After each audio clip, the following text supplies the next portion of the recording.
Welcome. It's Sunday. It's episode 13. It is the GJ and Heel show. You DJ, fucking bitch.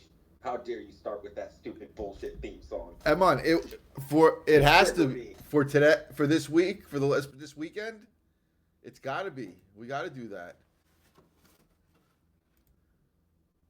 See if I can. Specifically to trigger me, but we got a lot of shit to break down and go over. It was a crazy week. We got to preview Revolution because our next show is going to be post Revolution, so we're going to have to preview this shit and Tech- make our tech- predictions. Technically, it's going to be during Revolution. Oh yeah, that's a fact. And we'll figure it out. well, Might let's turn into a watch along or something. well let's officially invite our special co-host. How's it going, Dose? Hey guys, thanks for having me. I got here early. He sent me a text message like 5 minutes ago. He goes, "Are you ready?" With a gif of "Are you ready?" I'm like, "You goddamn right I am." In my chair, just chilling. I know Brandon's waiting to hear all. Like, I've been fucking silent off Twitter since Thursday. I haven't really talked too much wrestling. Everybody went off. Oh, I lied. Friday was I took my bar exam and became Sean Ross Sapp's defense attorney. Apparently. Oh yeah, that's right. I forgot to add Esquire at the end of your name. So, it's only I only passed the bar for bird law, so I'm not the brightest of all the bulbs, but apparently I'm his defense attorney. So that was funny, watching the people lose their minds over that. Then SmackDown happened, which again we'll get into. And then last night was Vengeance Day. If anybody watched that, I caught clips. I didn't really watch it live. I wasn't invested in anything really. It was a pretty decent show. I got confused because I thought Tony D'Angelo was Juice Robinson, and I thought Juice Robinson returned to NXT. But he just had I don't know. Tony D'Angelo looks better, at least in terms of physique. No, but he looks more intimidating now. He had his hair. His hair was all fluffy and out. He had the big beard, and I turned on Peacock, and I got to the end of that match, and I legit thought it was Juice Robinson had returned, but it was just Tony had his hair out of being tucked into a ponytail. Yeah, he unlocked Haku hair level. Yeah, it was up there. And then we got to preview this shit. Do some predictions. I know Dose probably doesn't keep up on the week to week, but the prediction part is fun. Of AEW? No, not at all. But I like doing the predictions.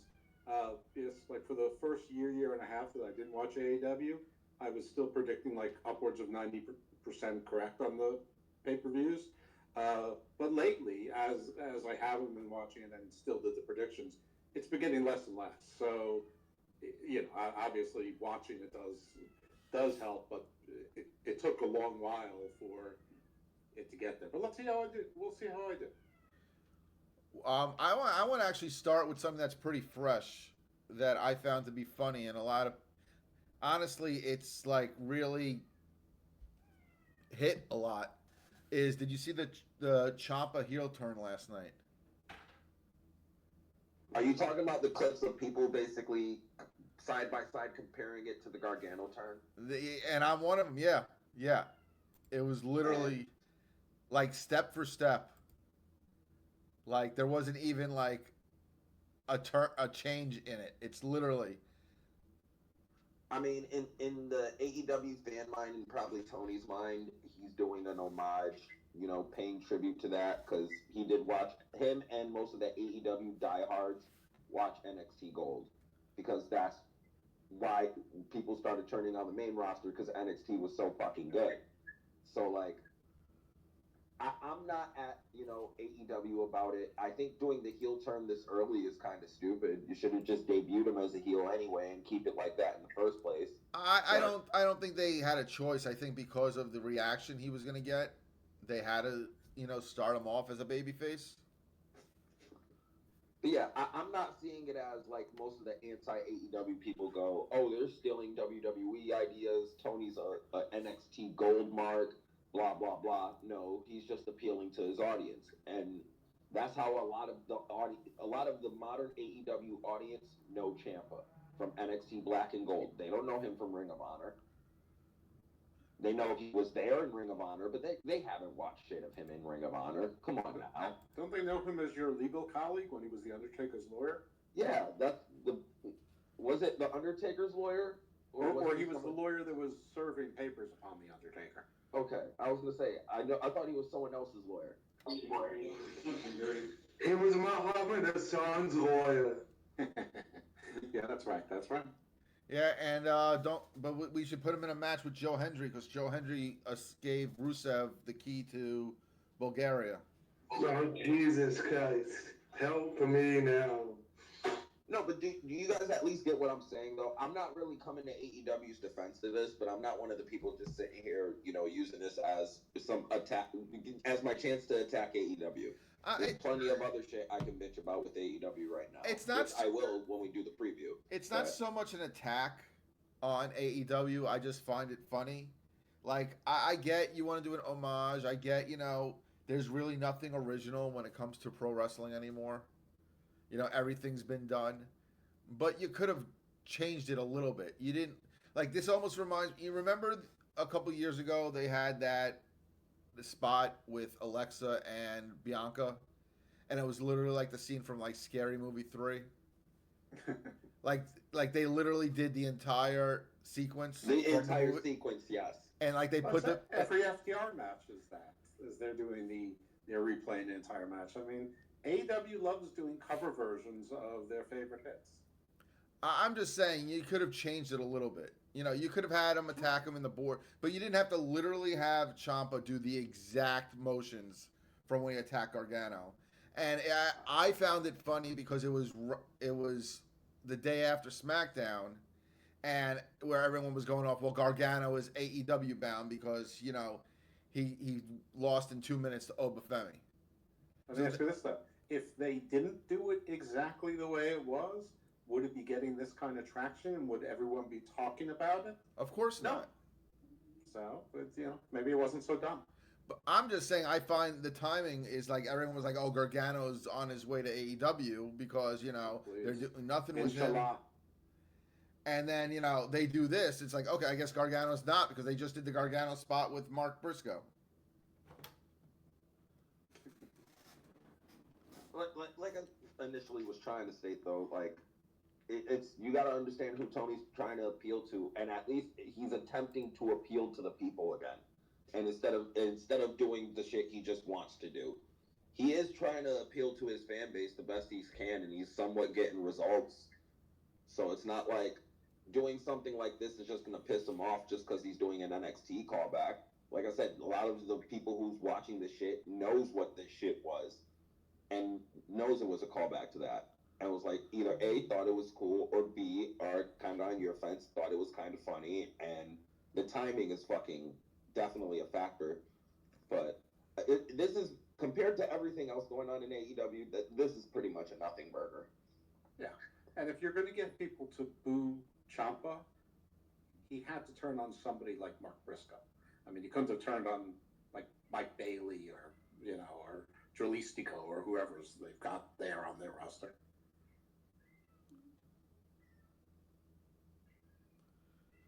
I mean, yeah, I agree with that. You needed, that perennial baby face that, everyone's going to have sympathy for, and that's Mark Briscoe.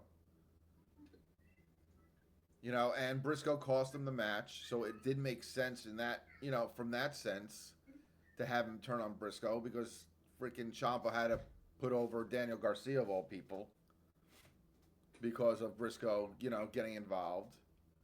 It just seemed weird the way they did it based on the angle they did on Wednesday with FTR and, basically Ciampa slapping FTR in the face and then just joining FTR anyway.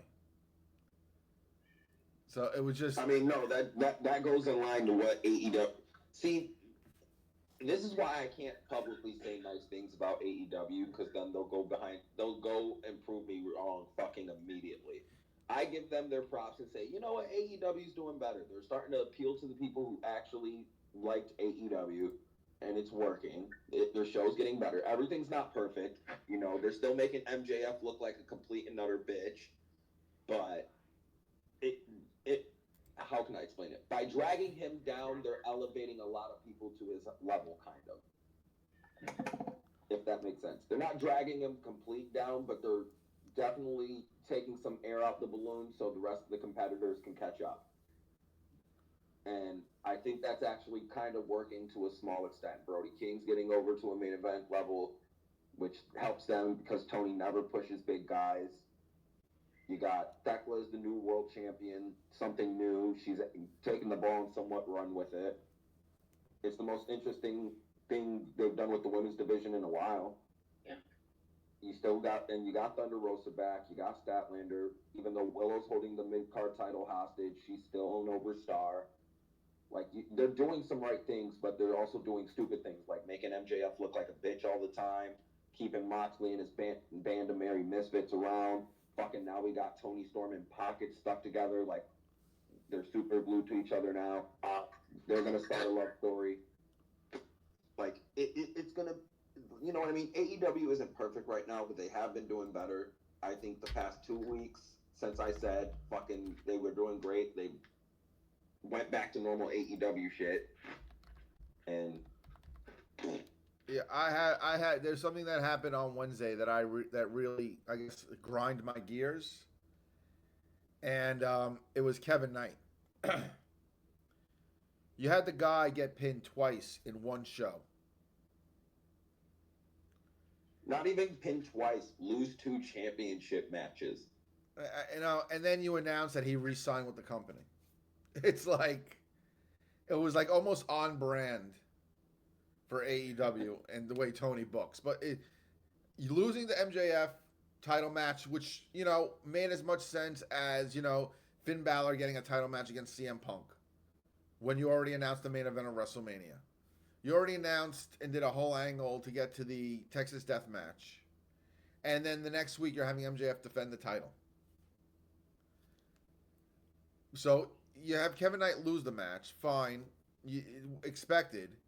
You do the impromptu trios match, but for some reason you couldn't have Speedball Mike Bailey get pinned. You have to have Kevin Knight, who's going to be like the future of the company, get pinned twice in one night. No, I agree. Those are one of the points where it got me to like, oh, we're back to the old AEW. And, you know, in AEW, pins matter. WWE really doesn't matter wins and losses, but they matter in AEW. So, you know, people are defending, you know, well, he was exhausted from fighting MJF. But come on, that's a BS excuse. Not even that. If he was exhausted from fighting, never mind. I'm not even gonna go there. But like, no, I agree with you in terms of the whole gist of the thing. Like, why just pound this man in the dust and then, oh, we re-signed him? Kind of a off-brand way to do it. But I also think, without somewhat spoiling my prediction, they had a reason of taking that belt off of those guys and putting them on who they put them on. Right, and it's I'll save the rest of my thesis for the predictions. But it's, you know, it's not the title change that bothers me. It's like, why him after he already lost clean to MJF? Speedball Mike Bailey can eat a pin. It will not hurt Speedball Mike Bailey. I know I invoked his name, so I expect Leo to show up momentarily. But, you know, it just makes no sense to me that you're pushing the guy in Kevin Knight and you choose to pin him twice in the same show. That's all. The way you lay it out, it certainly doesn't make a whole lot of sense. And you know, if WWE did that to somebody, they would. If they did that to Javon Evans or Trick Williams, you know, the IWC would lose their minds if they had one of those guys lose twice in one show. I don't think Kevin Knight's getting over with the AEW audience as well as Trick and Javon is gotten over with the WWE side. I mean, it was bad. They already were saying Trick was buried on Friday because he took an RKO. He took an RKO when at this point it's like taking the fucking stunner. It's a badge of honor. Yeah, but they said that Randy buried him. It's like, come on. But then these You don't have to stop saying that word. Two losses and one night in WWE. Well, we're not hearing you. I was gonna say your mic's a little low, Dose. Oh, I'm sorry. I'll talk. Is this better? Yeah. Is it on my phone? Okay. I guess I'll repeat. With WWE, there's usually like a seventh grade level story that you can follow easily along as to why somebody eats two pins. With AEW, it sounds like so it didn't really make any sense. I don't really like criticizing the AEW storyline because I don't watch it, but you know, I don't really think that wins and losses matter that much in AEW eating pins as long as you have bangers. So as long as you have bangers, their crowd seems to enjoy it. So I don't really know that it matters that much there either, but I'll stop you if I haven't watched it. All right. Do you want to keep on the AEW topic and do the preview, or do you want to get into the Cody stuff since that might be a quicker conversation? That might be a longer conversation. Why don't we? They're both gonna be long as shit. You know, AEW pay-per-views take forever.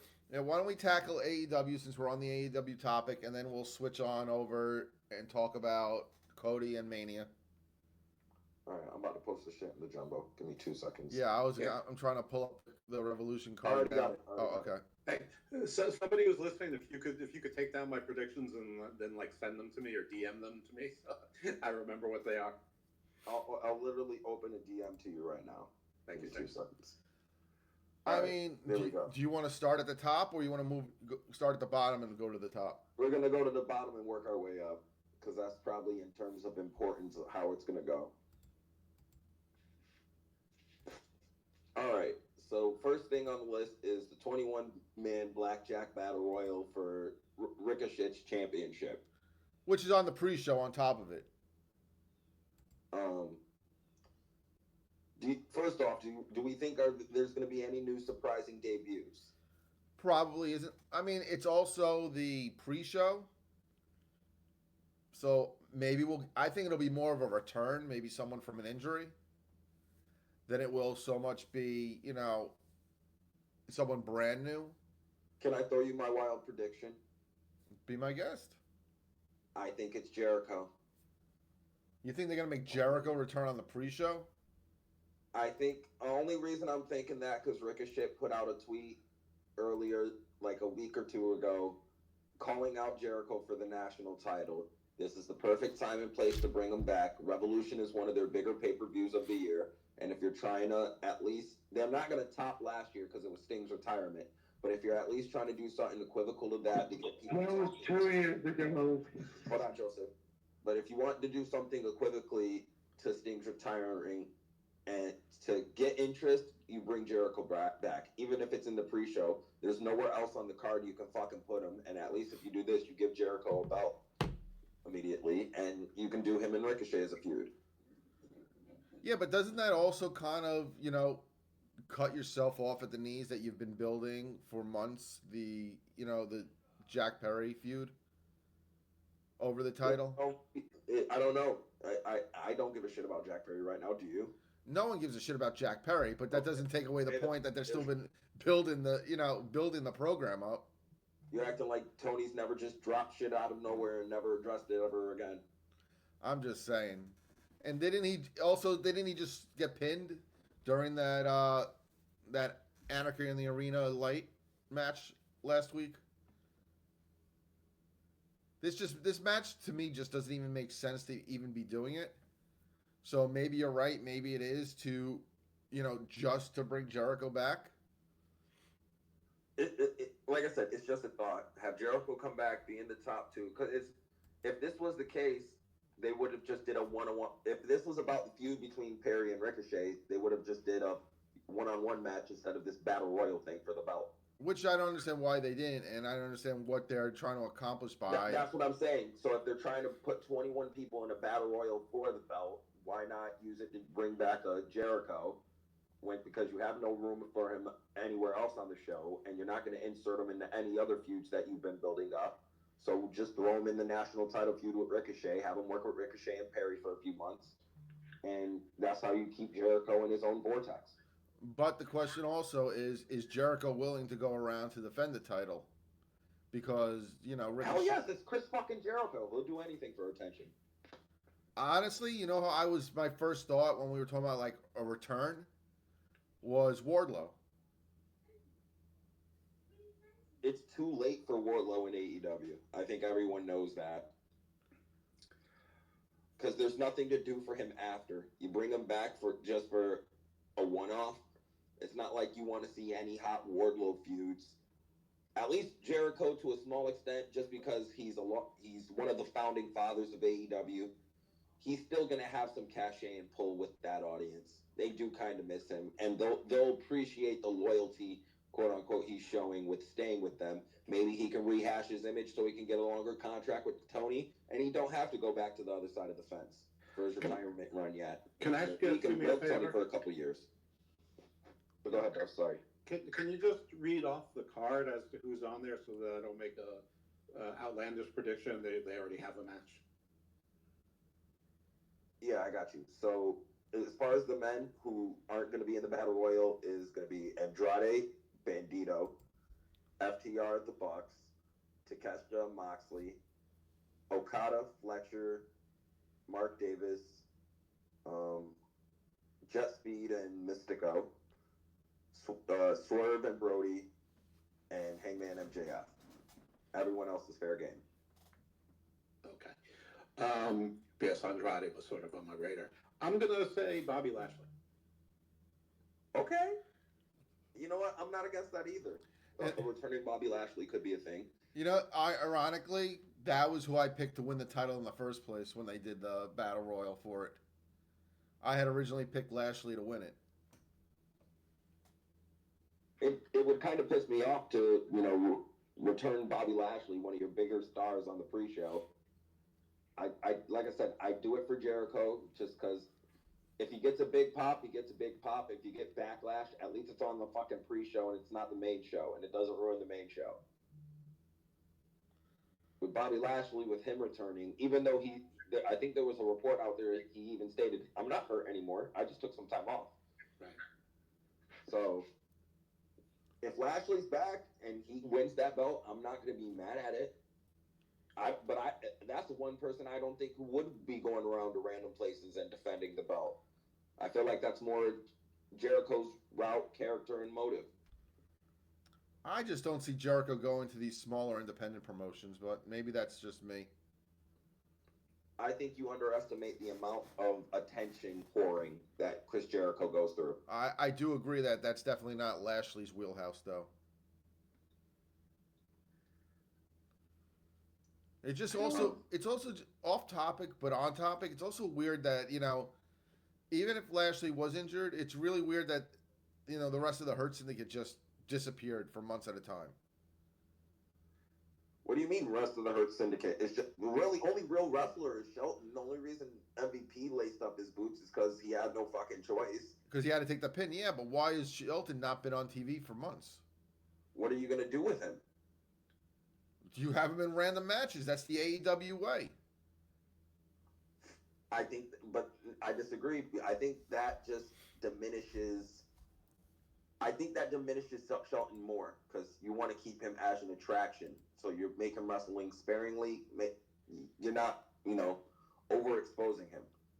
So to that extent, I understand why he's not on TV. And I can see him and MVP making that same exact argument. Does anyone else want to chime in and who they think might win the this battle royal? Nick, I see you're listening. If you want to chime in, we're doing AEW predictions, so this is a safe place for you for now. I know Corey's got a couple of things he would love to say. Corey, you there? Kinda, yeah. Who who's going to win the Battle Royal, I'll be honest, I haven't watched AEW in like 2 or 3 months. Bobby Lashley. I'll agree with those on it. All right. Dose, you said Lashley as well? Yeah, it's like the blind leading the blind here. Yeah, I mean, I've been watching like 2.5 years, but yeah, Bobby Lashley, sure. All right. Gets 3 people on back on TV. Brandon? I'm honestly, if it's not someone returning, I think Ricochet's going to keep the belt. Like if they're just putting, a bunch of guys who, lower card guys and then guys who are like on ROH, and you're really not using this platform to do a big return, I think Ricochet might retain the title. All right. Alfio says he's got. Hold on, I gotta go back to the comments and look because we got 2 comments. Alfio says Hook, and Nick says Jack Perry. Nick must be at work. Yeah, I don't think Hook's going to win it. I don't know if Hook's even going to be in the match. They've been building a different story with Hook. Oh, wait. I can throw out another dark horse if you guys want. Go ahead. Jay White. Who? Jay White. Okay, someone returning. I was about to say Samoa Joe. That'd be nice. So at least we're all on par with someone's returning to win that belt. Yeah, I don't think you do a battle royal if you're not having someone return, though. Like, why else do a battle royal? I mean, I'm like I said, if no one's actually gonna return in this battle royal, I think Ricochet keeps it. I think whoever returns is the one who's winning it, assuming there's a return. But Samoa Joe said he's about ready to come back too. So, there's a lot of people who it could be. I think they might, if they do the full 21-man battle royal, I think they'll do a couple returns. Just, to try to drum up interest for the pay-per-view, get people to buy the pay-per-view, see, what else, if this is what's on the pre-show, what else is going to happen type shit. So that could be a smart thing for them to do. Do we know, is this an actual, just a regular 21-man battle royal? Are they doing it like with the suits? It's not like the one gauntlet match that they have. I think it's, like a regular 21-man in the ring, last one standing's the champ battle royal. So they're only calling it blackjack because it's 21 men. Yes, instead of 20. So it's not where they did it with the suits. I forgot what they actually call that. Yeah, no, that's the casino battle royal. Yeah. So it's not a casino battle royal. It's just a regular 21. They're just saying blackjack because it's 21. Okay. I guess we'll go up the list. Tony Storm I was going to say next is Tony and Marina. I mean, this looks to be the blow-off. Even though it's their first, I think it's their first one-on-one match. But, I'm assuming Tony's winning this, especially since she said that, she wants to get the title back. So I think Tony's a pretty safe bet. It depends on the direction they're trying to go with the Death Riders and how much Tony really cares about this shit. Because if he cares about the Death Riders, Marina's got to beat Tony. Sorry, Tony can't take... Tony already beat the shit out of everyone else on the roster. She can't beat Marina. Especially if Marina's the badass fucking beat your ass heel in the fucking badass beat up everybody all male fucking faction pretty much. You feel me? If she's the tough girl who's beating up on all the fucking guys, she should have no problem stretching Tony Storm like a fucking pretzel in reality. Yeah, so the way to word it, in a better way, if she's China to DX, she should not be losing to Ivory of the, oh God, I had it and I lost the freaking name. Right to Censor. So, listen, if we're trying to make it make sense, Marina definitely deserves and needs the win. Because I think this is like her first big singles match since joining the Death Riders.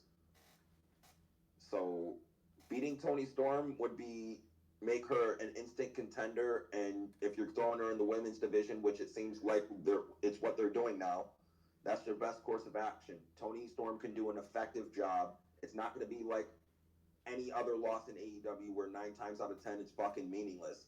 No, this will mean something, and you can call back to it, and it'll mean more when you eventually do the big rematch and Tony tries to get her win back. And would you agree that Tony Storm in AEW is pretty much Teflon? And, a loss does absolutely nothing to her? Yes, 100%. Tony's already made. It's not like Tony Storm's gonna get more over than she already is now. Like, this is as over she's ever gonna get with the Tony Storm timeless gimmick. If anything, it's gonna start running its course. I think it's about a year after that, but that's a whole different conversation. No, I'm just saying though, like, she's not. There's no way she's gonna get any more popular with the AEW fan base than what she is now. I'd say she's pretty close to Teflon. Same way Kenny's pretty much Teflon. So yeah, no, I got Marina winning. I guess it's my turn then. Timeless goes into the future. She comes back as RoboCop or the Terminator, and she wins. Actually, I'm not going with the jokey part of it, but yeah, with no context, Tony Storm wins. Corey? I think they're starting to have diminishing returns with Tony, so I think you have to have her win. If not, I don't know what she's doing now. All right, host, it's your turn. I'm sticking with my gut prediction. I think Tony's winning this. I think it's just the way Tony Khan books, and it's a pay-per-view, and we have to have Tony win. All right, for the next match, this is probably the least interesting match on the entire card to me. And should not even be on the card, in all honesty. It should definitely be on the pre-show. If anything, I'd rather have the Blackjack Battle Royal open the pay-per-view. Start with something exciting that people will anticipate and do your big returns at the beginning of the show. But I ain't booking this shit. You got Okada, Fletcher, and Mark Davis, which I'm going to bitch about something in a second, versus Mystico and Jet Speed because Hangman has a title match. So, first off, on Wednesday, we had the guy who's been jobbing for the past 3 weeks, last 3 of the past 4 weeks, getting his ass beat. You feel me? Losing every match. Getting the pin for the trios title when you have Fletcher and Takeshita both there. That's issue number 1. Issue number 2. This is your 3rd set of double champions, okay? Outside of Willow.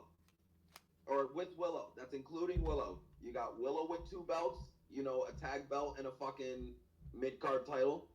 And now you got these fuckers with 2 mid-card titles and a tag belt. And Takesha's about to be fighting for another belt. Or not Takeshita, fucking Fletcher's going to be fighting for another belt. Once Takeshita wins the fucking... yeah, never mind. We'll save that prediction. But that's why no one gives a shit about this match. The booking and everything leading up to it has made no sense. This shit has just happened out of nowhere. No one gives a fuck. And I have no doubt that they're going to make sure to keep this on the Callis family because the Callis family needs everything, apparently. Well, I think it's also that they just won. Also, why is Mystico in this match? It's like the most. He just won Observer Wrestler of the Year. It's That's like why. It was like it's so random that he's. Is it because they're in California, and they're trying to hit the Latino demographic? It's like, of all the people in AEW, even if you obviously you can't have Hangman in this match, but why are we putting Mystico? Of all people, I mean, there's so many more people that would make. Honestly, Darby would make more sense in that spot because you have the 3 big baby faces. It just, to me, it just makes no sense. Why Mystico is in the match of all people, and again, you just randomly made this match for no reason. So Yeah, I got the Callis family retaining too because they just won the belts. Why the fuck take it off of them? I mean, if anything, I agree. This match is pointless, and everything leading up to this made no fucking sense. I would have been better with it just being Jet Speed against Aussie Open. That would make more sense, at least, instead of having Mystico just randomly in a trios match for the trios titles. You know, at I least just don't get it. yeah. I just don't get it. And like I said, this is one of the few things where I'm like, we're back to old AEW when we're doing shit like this. The only thing I could think of that this match is going to accomplish is the slow build it appears they're doing for a Kevin Knight heel turn. Because they teased it with Swerve talking to Kevin Knight, and then I think they did a segment last night with Swerve and Kevin Knight. So, unless he's gonna, be taking the pin again, and it's leading to, him joining Swerve in some sort of new faction, that's the only saving grace I can say that how this match makes any sense. But the truth is, you pin Mystico in this match. He's the odd guy out in AEW. Nah, fuck you. I'm taking the spirit of Leo on this one. If you don't pin Speedball, you're fucking retarded. They didn't pin him to lose the tag titles. Why would they pin him now? Especially that Speedball had. Oh wait, you know what? I take that what I was about to say back. The match against Fletcher is this Wednesday, so that'll be after the pay-per-view. So that won't matter. Okay. Because that's what everyone tells me. Everyone told me that Kevin Knight took the pin because they wanted to protect Speedball because he's got a TNT title match on Wednesday. No, Fletcher will pin Speedball, retain, and that'll build the feud to their TNT title match.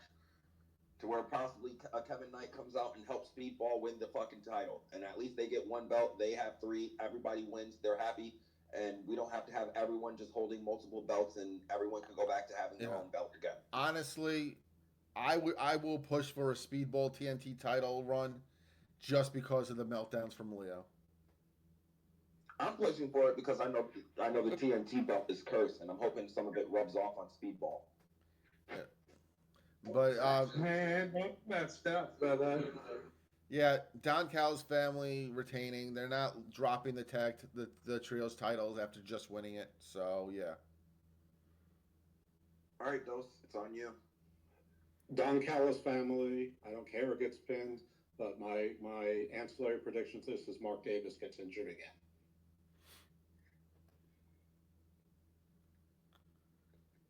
Corey? This feels like a match just to get people on the card for the sake of justifying salaries. But the Callis family just won the trios, so you kind of got to give it to them. All right, so let's move on to the women's world title match. Thekla against Chris Statlander, 2 out of 3 falls. I mean, this seems pretty open and shut. Thekla just won the title. I don't see them putting it right back on Statlander.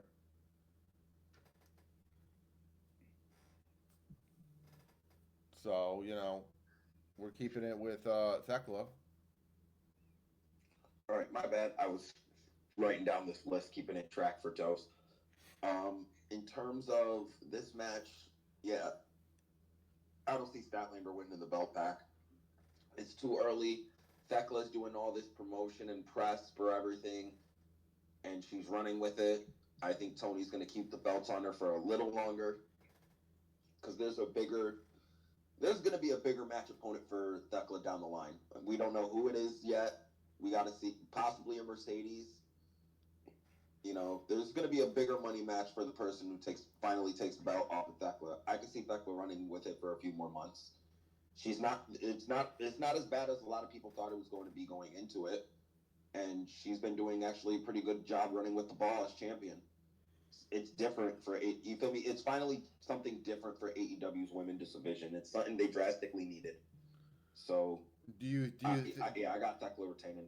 Do you think she goes 2-0 in this match, or do you think it's going to be the classic, 3 matches? Oh, they'll probably do all 3. They're not going to do a 2 out of 3 without doing all 3 of the stipulation. They're not going to put her over that dominant. They're going to make Statlander still look like she's something. But okay, and what do you do with Stat afterwards, though? Because obviously, this is obviously you assume is the blow off of this feud between these two. I mean, if you just give Statlander the belt, there's nothing really for her to do after that either. I think if you do this, you can either give her some time off to cool her off and move some parts around first for when she comes back, because you just got Thunder Rosa back. You got to still somewhat work her in the picture. You got a bunch of tag teams that you got to figure out with that division. Since Willow's holding 2 belts instead of 1, maybe you can rehash the her and Willow rivalry for the TBS title, and have Chris take that belt back. Be the first 3-time, I think, because I think she's won it twice already. So like, you gotta. There's something to do with Statlander. You just got to move some pieces around to do it. You can't just insert her into something immediately. Honestly, if she loses this, you definitely got to keep her off TV for at least a month or 2. I would not be surprised if they just put Statlander and Thunder Rosa into a tag team and throw them in the tag team division. That would not surprise me after this. All right, Dose on you. We got 2 Theklas right now. Okay. This is going to sound like it doesn't make any sense, but it does. Having never seen an actual Thekla match, I like what I've seen of Thekla. I'm also going with Thekla as far as what do you do with Statlander after this. Ripped from the headlines, I've got 2 words for you. UFO disclosure.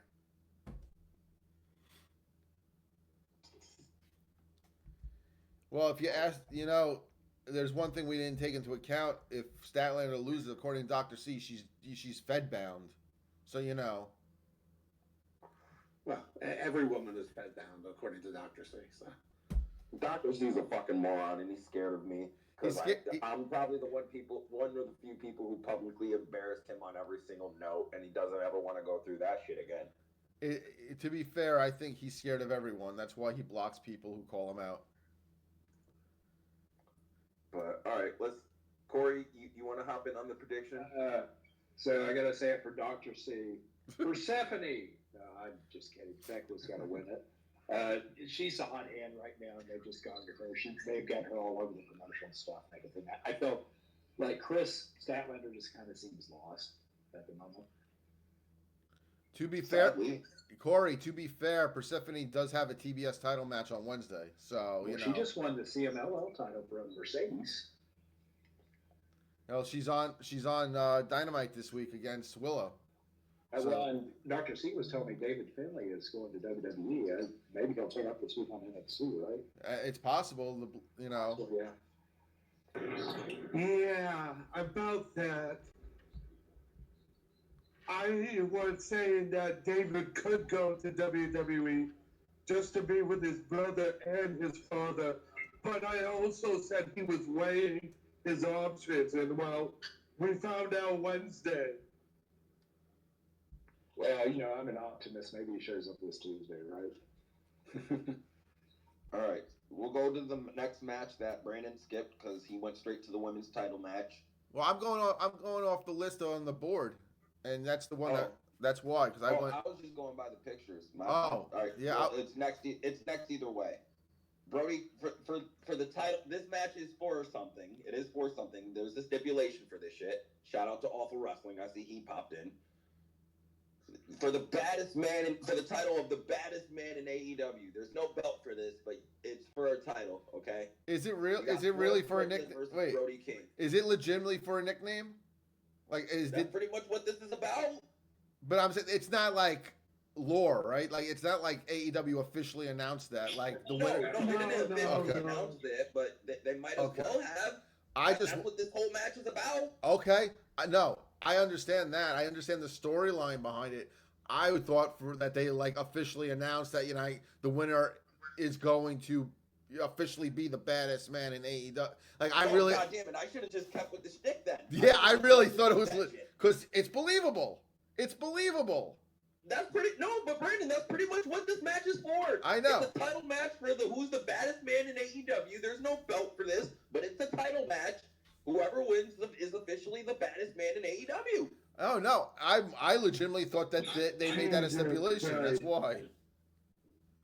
So, and this one, I don't know why they booked this match specifically. Just because it doesn't help either guy to lose right now. Brody King's in the middle of possibly his biggest push of his career, or at least his career in AEW. He's not gonna get. I don't think Brody King's ever gonna get more over than he is right now. And then you got Swerve fresh off of a fucking heel turn. Like, he's fresh. This is his first match since his heel turn. We're not gonna beat him. No. So, or you definitely shouldn't beat him fresh off of a fucking heel turn. So, I'm going with Swerve on this one because Swerve has more to lose, I guess. But it doesn't help either guy losing. Ideally, No, I mean, I don't know why the fuck they booked this match. it's definitely Swerve, and it goes back to my idea over the last few weeks that Brody is basically the new Kane for AEW. He's that big guy that you could kind of push towards a main event spot or a major marquee match, but you know he's there just to put someone else over. And again, yeah, why would put it? Is this just to get him on the card because it's in California, his home state? Probably. You know, like you said, you know, he's getting this babyface push. It's really not going to help him, and he's definitely not winning over Swerve. So I'm with you on that. This is definitely Swerve's match to win. Ghost is on you. Okay, I'm going to go to first principles on this because I haven't. I really don't need to keep saying I haven't been watching. In AEW, big men only exist to make little men look good, and Tony is still pretending that this is a business. So those are two of the first principles. Both of those require that Swerve win because he's the smaller of the two. I know that he's been putting on his WWE body lately, but he's still the smaller guy. Two, whether it's Paramount or Netflix, neither one of them wants the fuck ice guy on there. Personally, I feel the same way about this as when Colin Kaepernick took a knee. I'm fine with it. You want to protest, it's all good. But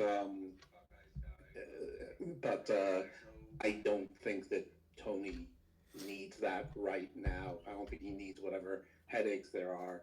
Because while I think a lot of us don't think this is a real business, I think it has to have the imprimatur of looking like it's a real enough business to not embarrass his two siblings and his father. So they need the fuck ice guy to not be on TV so often, to not make it onto the Jon Stewart show, to not make it onto the Bulwark podcast and things like that. So while it's gotten a lot of voice, it's got a lot of air and ears to learn that there's another wrestling organization out there. It doesn't seem to have, I don't think it's really helping in any way. Plus, it's Brody. I mean, if Tony actually had some fucking balls, he would go out there before the shows or have someone announce, hey, there's a particular chant that's been going around lately that we can't really have you guys chanting because we're on fucking national television. No, if Tony had any balls, he'd have like 6 of the guys that he's hired as wrestlers that have absolutely nothing to do an ice gimmick, and they should beat up Brody King and take him away, and be masked in Kevlar vests and with nondescript federal agents, on their vests, and they should take him away so he can't even be in the match, and they throw him into like a white conversion ban, and we don't see Brody King for 3 weeks. That's what he should do. But yeah, I'm sticking with Swerve. Corey? Well, I agree with Brandon. I think Brody's the new jobber to the stars, but to Dose's point, I think he's advocating for a Muhammad Hassan return. Oh my God. Well, most people are upset that Muhammad Hassan got chased away, and I'm one of those people. Yeah. Wrestling used to be edgy. So you can literally, if you literally put Brody in a literal Guantanamo Bay. Yes, exactly. Fantastic. I like this collaboration. Yes. All right. At least we can all agree it's going to be Swerve's house on fucking whatever. Yes, and Swerve's house is built on Guantanamo Bay. I like it. All right. So the next match. Wait, real quick, let me ask you, what if, Go ahead. I'm going to go off on what I had said earlier. What if Kevin Knight help Swerve win this match? Makes perfect sense. I mean, I don't see the point in that. Protect Brody. This is a title match. This is a one-time blow-off title match for the baddest man in AEW title. Okay, the most prestigious title in all of AEW. Okay, so I know this is going to be some type of clean finish. They're going to get not clean finish, but I think Swerve or Nana's going to fuck Brody over. Most likely Nana, since Nana's now officially a heel too. DJ, how can it be for the baddest man in AEW when Hook's not in the match? Don't ask me. I'm not the one booking this shit. Listen, there's lots of definitions to the word bad. Exactly. I'm just saying, especially in AEW. I'm just saying, based on the storylines they've been telling with Swerve kind of getting in Kevin Knight's ear, you know, if you have the trios match earlier in the show and you have Kevin Knight take the pin and then maybe you do some sort of segment, even maybe like backstage or like almost a crossover for the next match, and you see Kevin Knight going up the ramp as Swerve is coming out, and you kind of see Swerve like kind of gesture and talk to him about, you know, what just happened. You know, kind of like the devil in the ear type thing, because he's been telling Kevin that, you know, he needs to, you know, kind of be bad to be able to be successful in AEW. I mean, at least it moves forward a storyline. Perfect. Sold. I like it, Brandon the Heel. I'm just trying to be positive about AEW, even though supposedly I hate AEW. I like it, and that would make why he got pinned twice in one night makes sense. We hate AEW, yet we're previewing and predicting a fucking AEW pay-per-view right now. Yeah. But, because like I said, if we really wanted to sit here and draw fans, we would just sit here and bash WWE. We wouldn't even mention AEW at this point. There's no more clout. No, I would just pay for the likes. That's the end thing to do now, right? We just pay for likes and dislikes. Get those bots. Yeah. Gotta get those bots. Anyway, that's just maybe that's way to do things a little more WWE-esque. But that's something I would do to kind of like tease, you know, what keeps going on with Kevin Knight and Swerve. So, but now we can go on. I guess we go to Bandito and Andrade. Yeah, the second least interesting match on this card. This was also put together out of nowhere. I think this is going to be an easy win for Andrade, because why the fuck does Bandito need to win this? And it seems like they're pushing the Callis family pretty strong in AEW in 2026. So I definitely see Andrade winning this match, because there's no Kenny for him to finish his feud with, because that shit's, I don't know if they're just dropping that shit or putting that shit off until Kenny comes back from his convention. And yeah, what's the fucking point for Bandito to win? Bandito ain't gonna do nothing in AEW in the next year. Sorry to disappoint any AEW faithful listening or who hear this in the future. Yeah, Bandito don't mean shit. He's just gonna be a mid-card guy you can see with a mask that can do some flips, and that's it. The match itself is going to be really good because both Bandito and Andrade are good. But let me fix that too. It's going to be a fine match. Let me also I'm just also not having the biggest or most expectations out of this. This is kind of predictable. But, you know, yeah, Bandito's the ROH champion. That's basically, you know, he's just holding a belt that really doesn't mean much. When was the last time he even defended the ROH title? And we're just doing this to add the quote-unquote dream match scenario to an AEW PPV. So, you know, Andrade's definitely getting the win. They're been pushing Andrade. They're teasing him in the, like, main event picture. So, I mean, you go with Andrade. But, yeah, Bandito, unless he's teaming with Brody, he's really not going to be doing much in AEW. Plus, he's the first guy who left WWE to go to AEW, who went back to WWE, who left WWE again to go back to AEW. So he's the first Triple H. But I agree with you both, Andrade.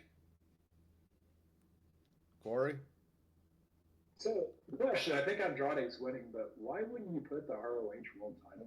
Why wouldn't he defend it against Andrade? Because if you're a Don Callis fan, you're trying to get all the gold. Like, is the ROH just so meaningless that they just forget it exists? Yeah, They're silver titles, Corey.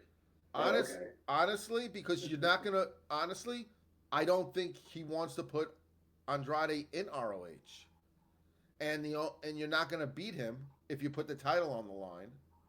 You're not gonna beat Andrade. I get it. It's a speed championship. Okay. Pretty. Yeah, that's in all that would be like Randy last year's WrestleMania where Randy went against Hendry. Joe Hendry. Yeah. And you're gonna put the TNA title on the line. You know what I mean? Well, but he like the ROH. That's supposed to be a thing, right? And everybody's like, "Hey, ROH is great." But why doesn't he ever defend the title? And why is he on a pay-per-view and not defending the title? That just makes that devalues that title so much. I mean, I think the title is devalued just because ROH is devalued at this point.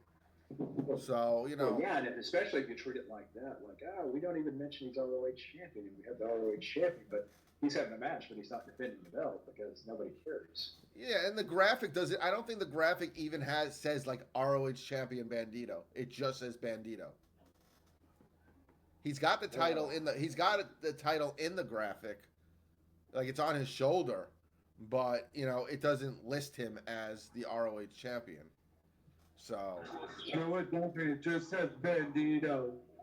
Yeah. So So is he ashamed of having the ROH world title or something? Or I don't think people know I'm the champion.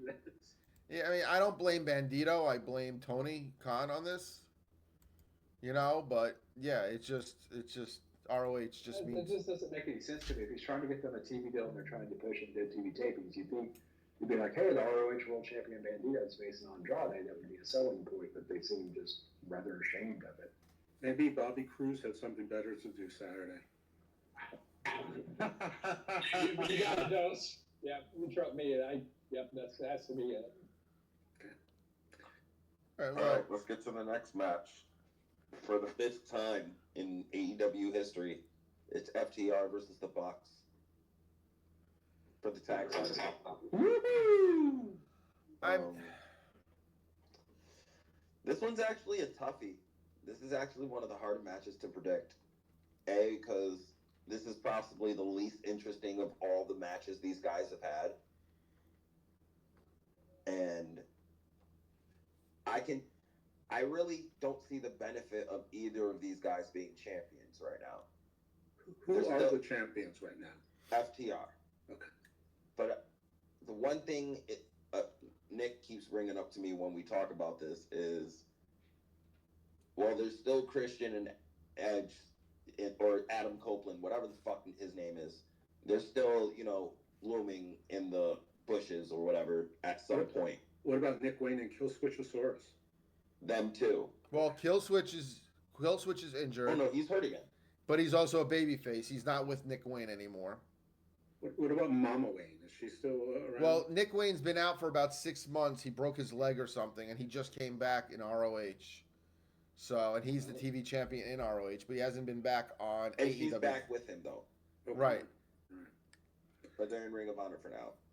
I'm trying to think. Honestly, I'm gonna go with the Bucks, even though like I said, I'm gonna hate the result when it does happen. But I think that this is gonna go on the Bucks because to the AEW audience, this is as over as they're ever gonna get again. Like they're not interesting. They're not that good. They're not that different than they were 6 years ago. But people like babyface Bucks for some reason. I can see them putting the belts on them so they can have a couple flippity doodah title matches on Dynamite. And I don't know. Right now, the tag team division is shit. It seems like the trios division is way more stacked than the tag division because the trios division is just sucking up everyone from the tag team division. So there's not really anyone to really work with. The only way I can see FTR retaining is if they win and then after the match, Edge and Christian return to call their shot. Because I think the next pay-per-view after that is somewhere in Canada.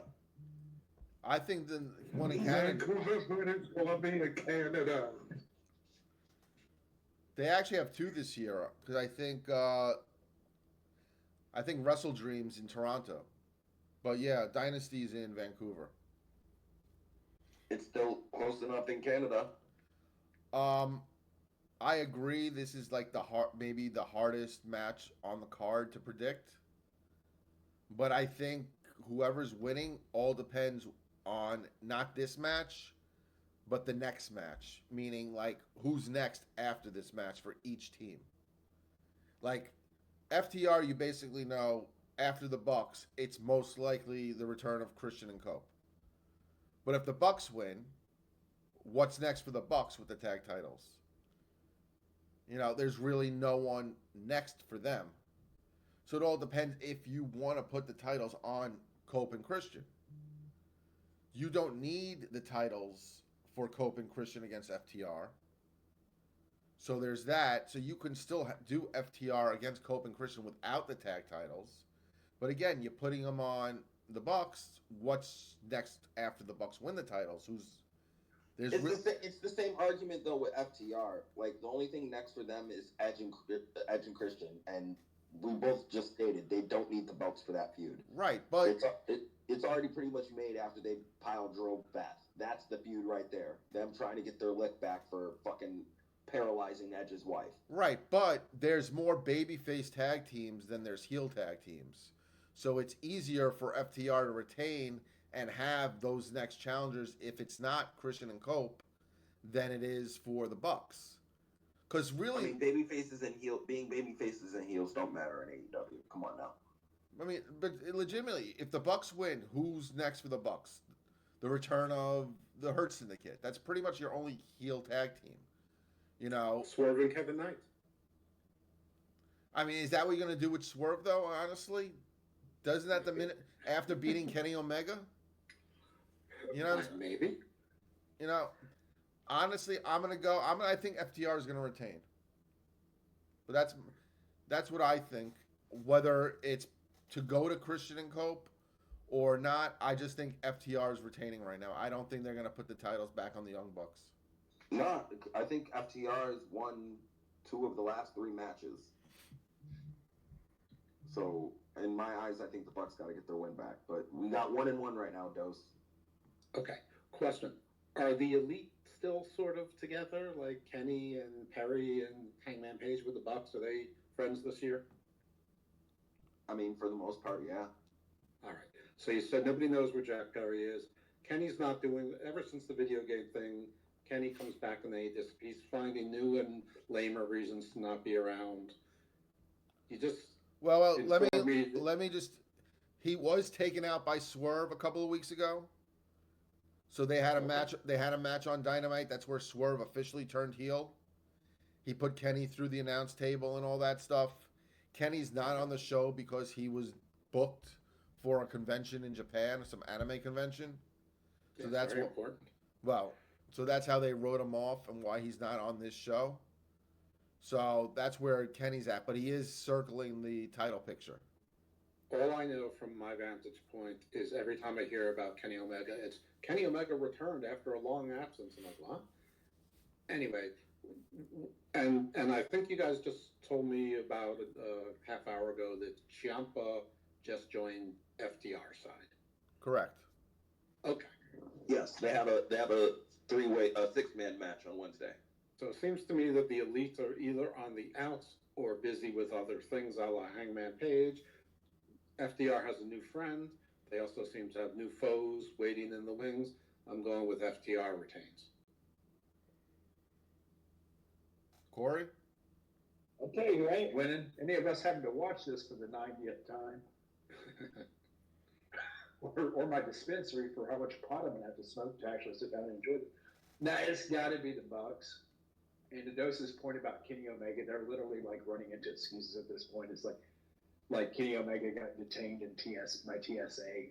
Or, he returns from customs at this point. So, for being too good.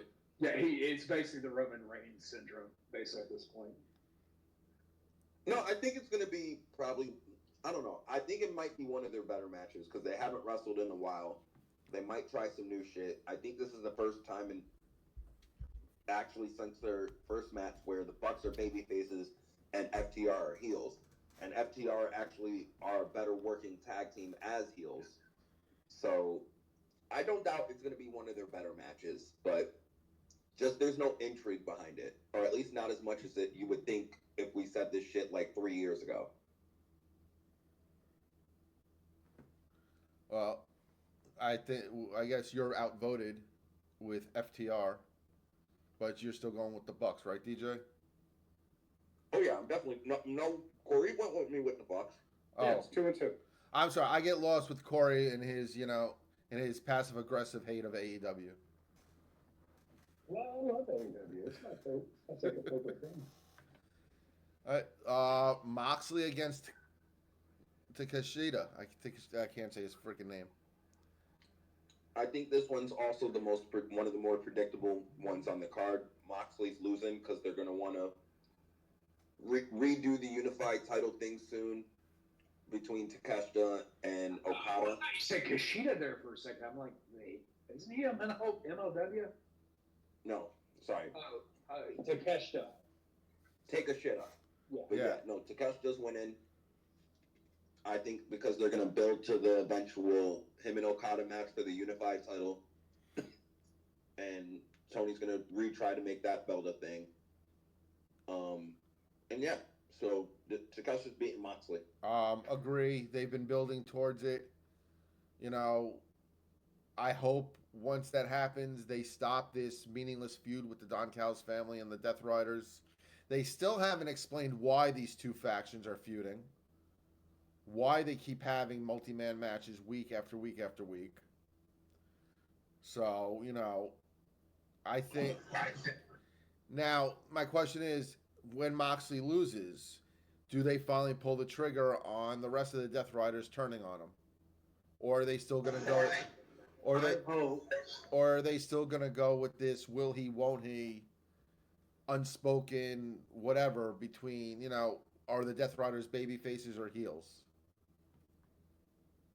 I think that depends on the Marina match. If Marina wins, yeah, I think they might turn on him. But if she loses, I don't see the point in the turn. Because why are you turning on someone about losing a match when, bitch, you just lost a match? Yep. Either way, I'm going against Moxley winning. He's definitely dropping this title. I don't know a lot about Japanese wrestling, but I do know one thing that I've learned over the last 7 years, that nothing elevates Japanese wrestling more than Jon Moxley having a title. And I don't think I've ever seen Jon Moxley lose a match in AEW, and I don't think that Tony thinks that there's any bigger match than Moxley versus Okada to make that title a thing. Maybe I'm wrong. I hope I'm wrong because I like Takeshita. I think he's got a great future. Well, it doesn't matter what I think, but I hope you guys are right. But I'm never going to pick against Moxley at a pay-per-view. I'm just not going to. Corey? So I'm getting the sense of the bigger theme. I'm getting the sense we're going to have a Don Callis family sweep based on all these matches I've heard. I mean, yeah, but they've also been pushing the Don Callis family like the greatest faction in the world. When they come out on Wednesday and they're like, hey, we swept the whole thing. Look at how great we are. It just seems like this is an overarching thing. So I have to Isn't say Okada and Takeshita both in the Don Callis family? they are, well, and I think my next door neighbor, my Jack Russell's in the Don Callis. They're having some type of I Love Japan rivalry. I don't know what the fuck this shit has been. It's just been something they've been building for the past 6 months. I got it. Don Callis family is fine. Understood. All right, so we got 3 Takeshitas, 1 Moxley. For the main event, for the AEW World Title in a Texas death match, MJF versus Hangman Adam Page. In this graphic, Hangman still had his trios title, which is kind of fucking hilarious. Well, don't forget the big stipulation for the match. I said Texas death match. No. Hangman never. If he loses, he never challenges for the title again. That's the big part.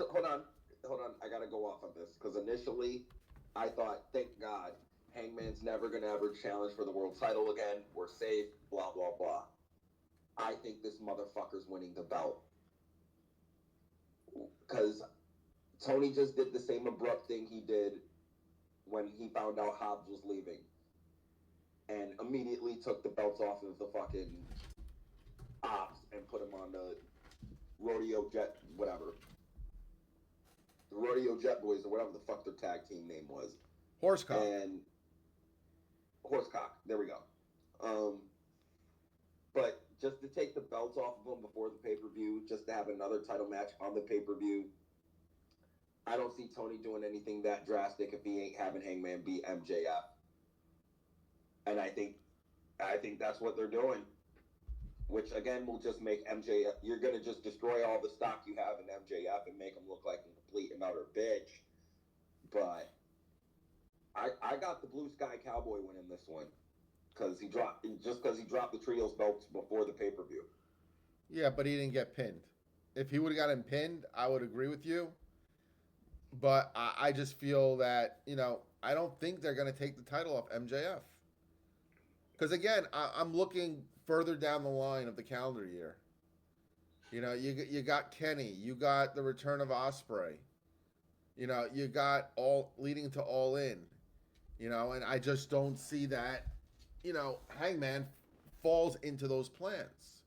Because you got Kenny, babyface. You got Ospreay, babyface.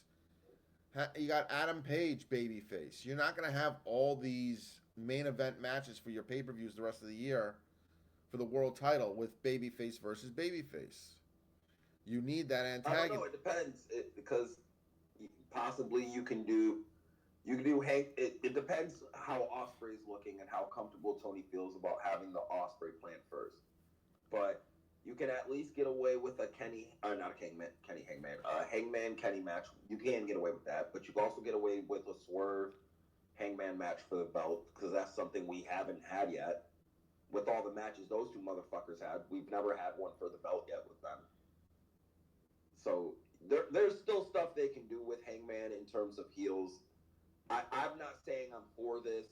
I'm just telling you I think they're going to make the Blue Sky Cowboy win the belt. I honestly think that MJF is retaining. I think they're going to play on the stipulation for a while. And I think it's going to lead into the story of how Hangman could find a back door to the stipulation. Almost like, someone has to win the Royal Rumble or Elimination Chamber to get to a title match in Mania. The only way that Hangman would be able to get a title match again, despite the stipulation, is winning the Owen, for example. That guarantees you the main event of All In. So I think there's more story behind Adam Page not being able to be a world champion. And I don't think it's going to be a situation with Cody where they're going to completely stick to the stipulation like it's a shoot. So I think MJF does retain. I think there might be a swerve factor and not a swerve lowercase s, but a capital S swerve in the match. So I'm going with MJF still. I'm having faith that they're not taking the belt off MJF right now. Those? I agree with Brandon. I don't think that they're going to risk that they're finally getting numbers that are over 600,000 again. Whether that's related to MJF's title, being at the top of the title, I don't know, but you can't rule that out entirely. And there's no such thing as never again in wrestling. So as Brandon pointed out, there's lots of ways. Like Hangman Page might not enter himself into something, but he's not the booker. Tony Khan put him into this tournament, or Hangman Page inadvertently wins the Diamond Ring, if that's still a thing. And you have to have a title match now. And then he wins, and then MJF takes him to wrestler's court, so I'm suing you. You're disqualified. You said you would never, and then they strip Hangman from the belt from him because his word's his word, and his word is his bond, and it was an oral contract. And then you make, the guy who really can't get babyface support to get babyface support, and you make MJF even a bigger heel. And then MJF goes, okay, fine. You want a shot at this title? I will waive the stipulation, but you have to get through, again, like you have to go through the pinnacle again. You have to go through this gauntlet of hell that I'm going to set. You're the seven pillars of Hercules or 12 labors of Hercules to get to me again. So, I think you could do a lot with this if you wanted to. Plus, there's 7,000 other titles that you could keep Hangman busy with for a bit.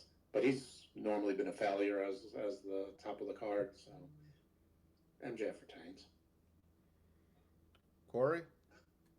I agree with Dose on this. So a couple things. I think AEW fans have fatigue of Hangman Adam Page right now, as I think most of us do. I think that last reign, I don't think that did anyone any favors. And the story they've been telling is that MJF has all these people chasing and stuff like that. I think if you took the title off him right now, you're an idiot.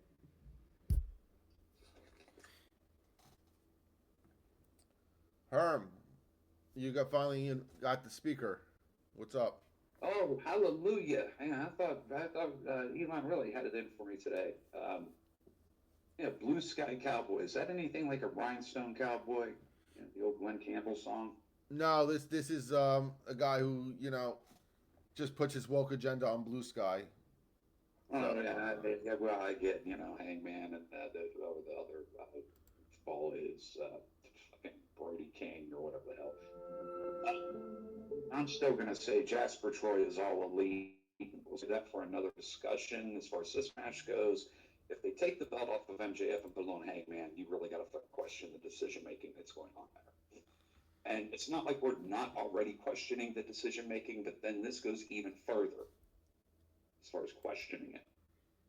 So it makes sense for MJF to retain. All right, I'll die alone on this. So something smells fishy about this. That's all. Hey, DJ, can I throw something else out? If you were going to have Wardlow return, and he returned and did some fuckery and cost Adam Page, and he was fodder for MJF, that's probably the perfect place for him to be back at. Well, Cowboys don't eat fish, and fish is kosher. So smelling fishy supports MJF. Yeah, they would put him there. What are you talking about? And that is AEW Revolution. All right, I want to move. Let's talk about what happened on Friday. Let's move to WWE. Let's talk about the fact that we have a new WWE Undisputed Champion in Cody Rhodes. As of now, it's Cody versus Randy in the main event of night 1 of WrestleMania. And what do you think about the decision to put the title on Cody and the fallout that we've seen on social media since Friday? So I just wanted to let y'all know, give y'all some hindsight. I just got off the phone with Triple H earlier. This is he wants to say this is the beginning of a new era. It's called the Ruthless Depression era, where it's just his goal to piss off all the fans and just make us sad, depressed, and unweary. This has been shit. This is Vince level shit. Like, well, WrestleMania hasn't been selling great, so we're gonna just put the belt on Cena and put him in a big match, and call it a day. Like, I don't deny that Cody is their top guy. I don't deny that Cody is somewhat of attraction for WWE. But let's not sit here and act like he hasn't been in the main event for 4 fucking years. And if he's not in the main event, it's Roman. It's kind of tiring. Again, since this whole new anti-Vince era has begun, we've just been doing the same shit over and over and rinse repeating. Maybe change a piece or two. They got a CM Punk, but that's it. Like, in terms of if this was just try to drive up interest, this was an attempted fail. Because I said this earlier in Zeus's space, not earlier, but yesterday in Zeus's space. It's kind of a little too late to start a Cody Randy feud and just start it out of nowhere. Like, they could have built to this shit way longer, way better. This could have been a way better slow burn.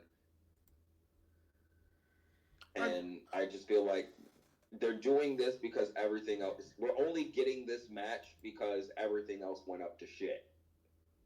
And this is like their backup plan. But in terms of does it make sense? Yes, it makes sense to the storyline extent, I guess. But just because you can justify it doesn't mean it's any good.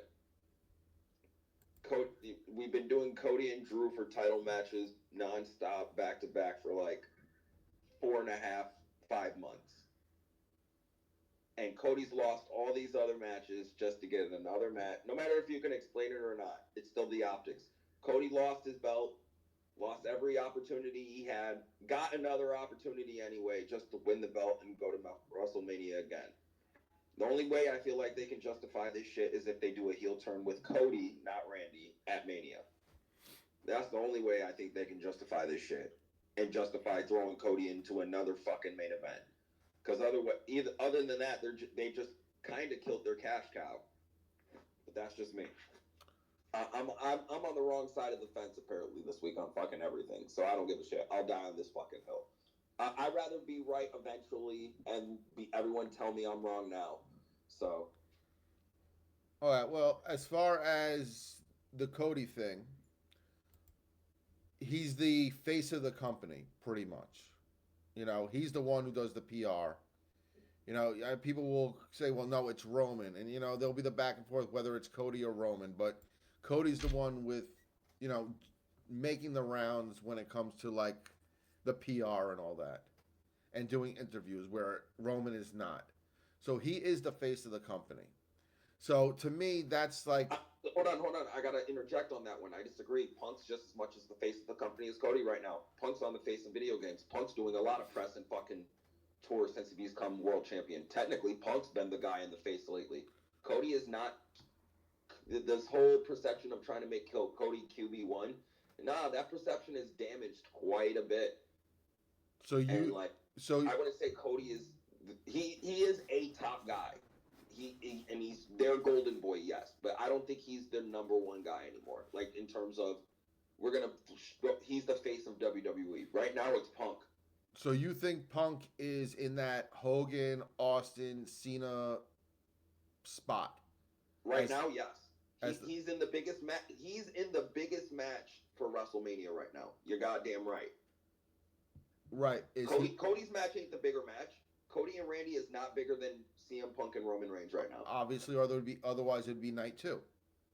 Exactly. So yes, as of right now, CM Punk is QB1. But is it, again, as I was saying, is it because it's Punk or because it's Roman?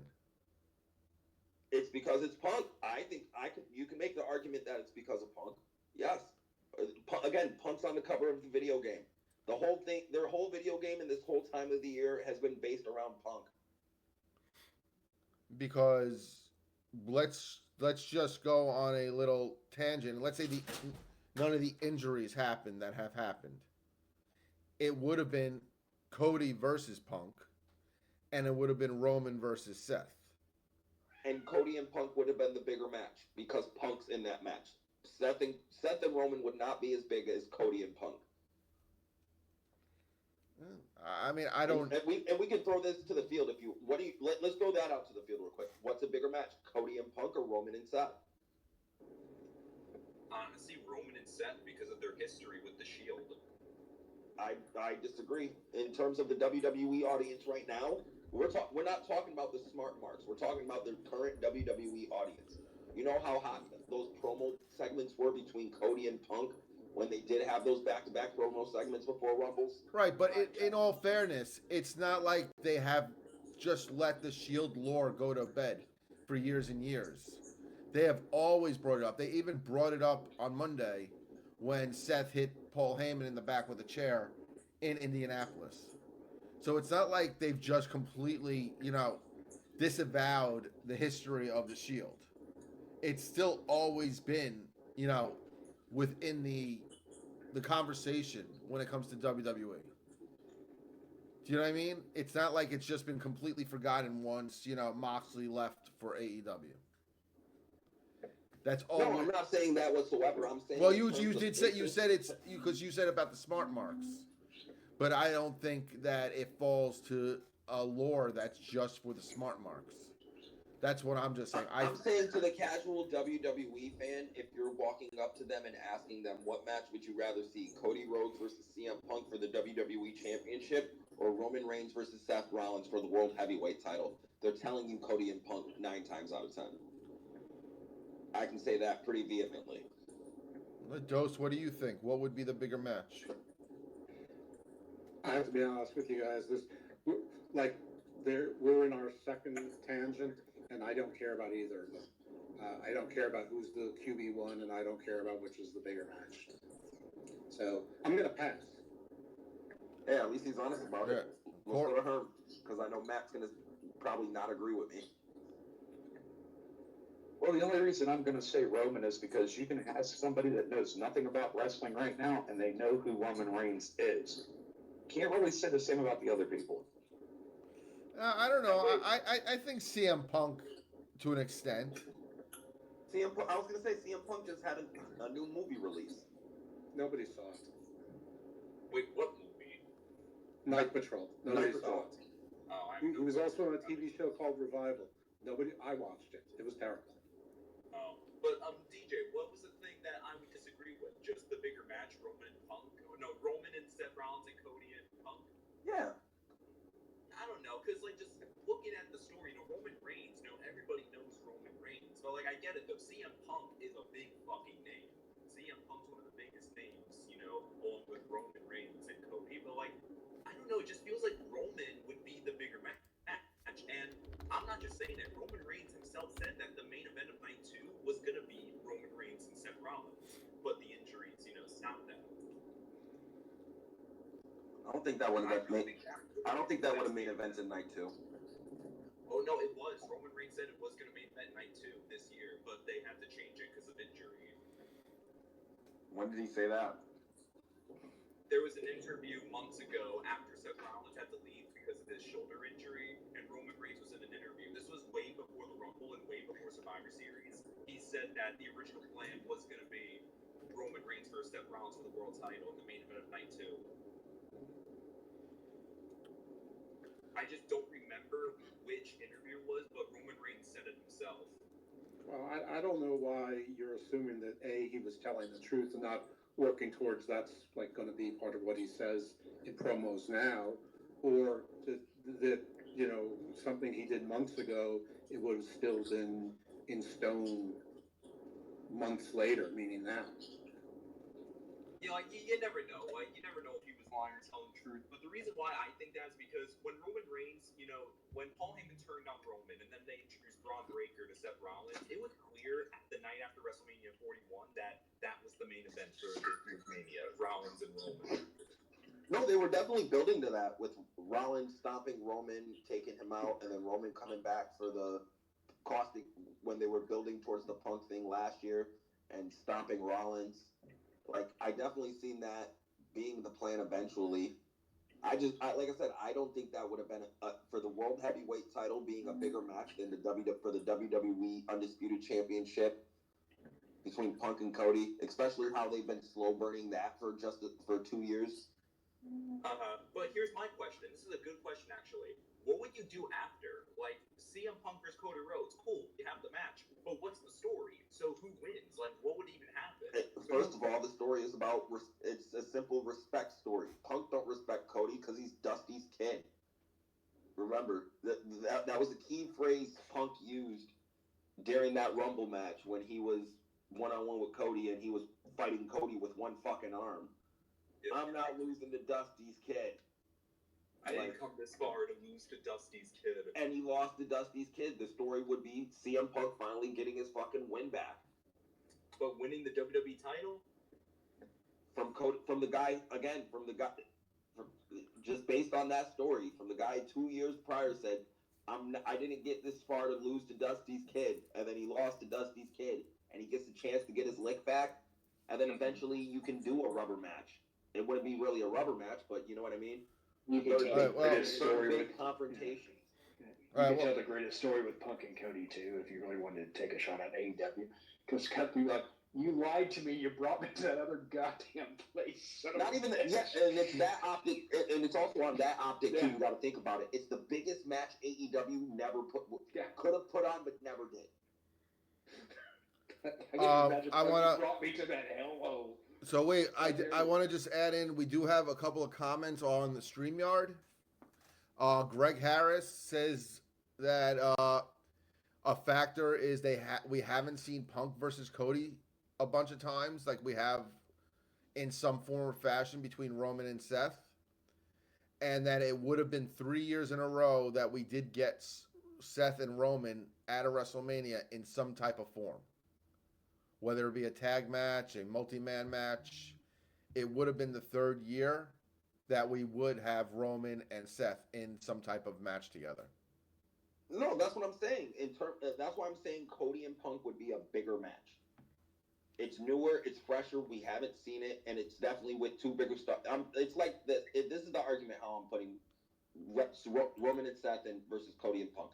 Cody and Punk, you got 290 overalls or 295 overalls. So where Rollins and Roman is more, you got a 100 overall and a 90 overall. And you know what I mean? So I think the 295s you'd be more interested in seeing than, the 190. That's what I'm kind of saying. I mean, I also think the difference also would be whatever the story they would tell to lead to the match would be as well. I think we're saying it based simply on the names, and we do have a story in the history for Seth and Roman, but we don't know what they would tell between Cody and Punk, which would mean like at what point which is a bigger match depending on the story, which is something they always said that the bigger story gets those main event spots.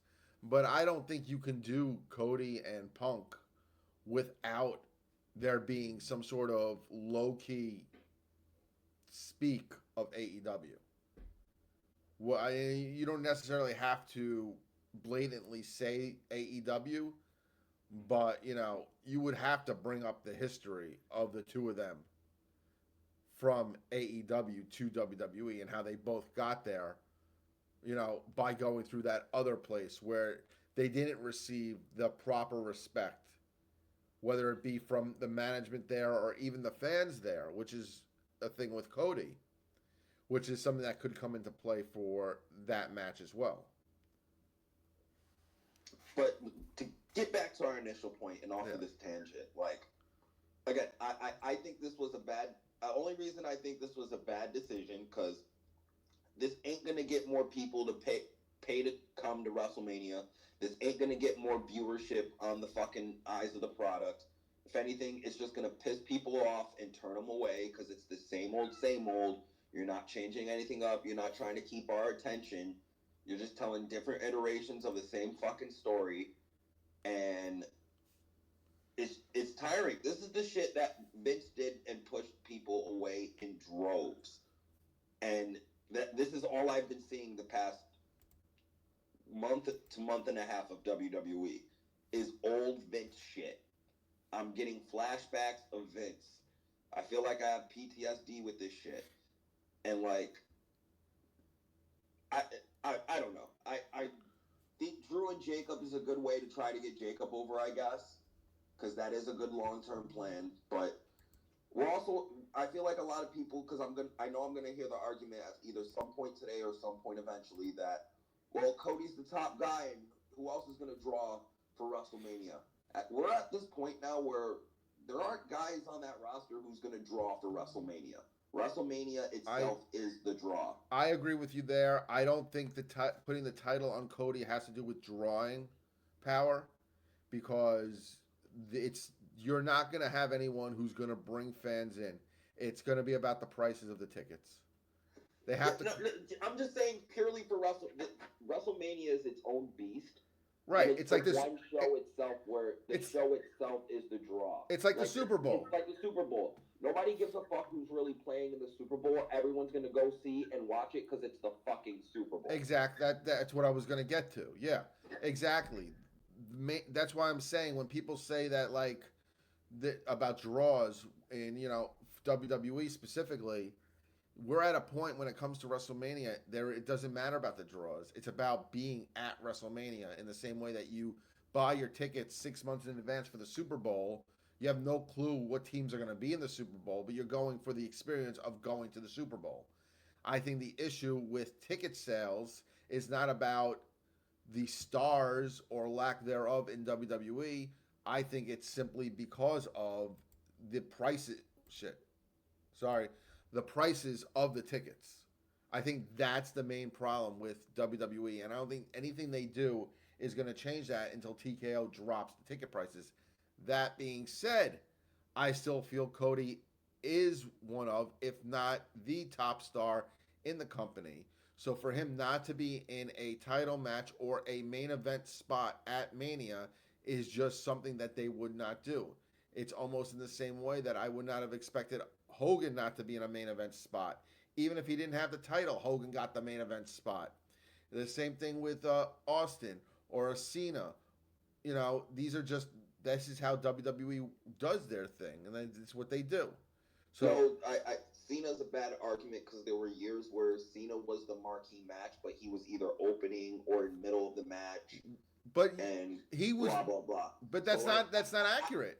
I'm going to argue that because during that 434-day run of Punk's run, when he was WWE champion, his pay-per-view matches, he was not the main event of those pay-per-views. Cena was, and Cena wasn't even the title picture. So that's not. I would argue that's not accurate. No, I was speaking specifically for Mania. I'm not talking about other pay-per-views.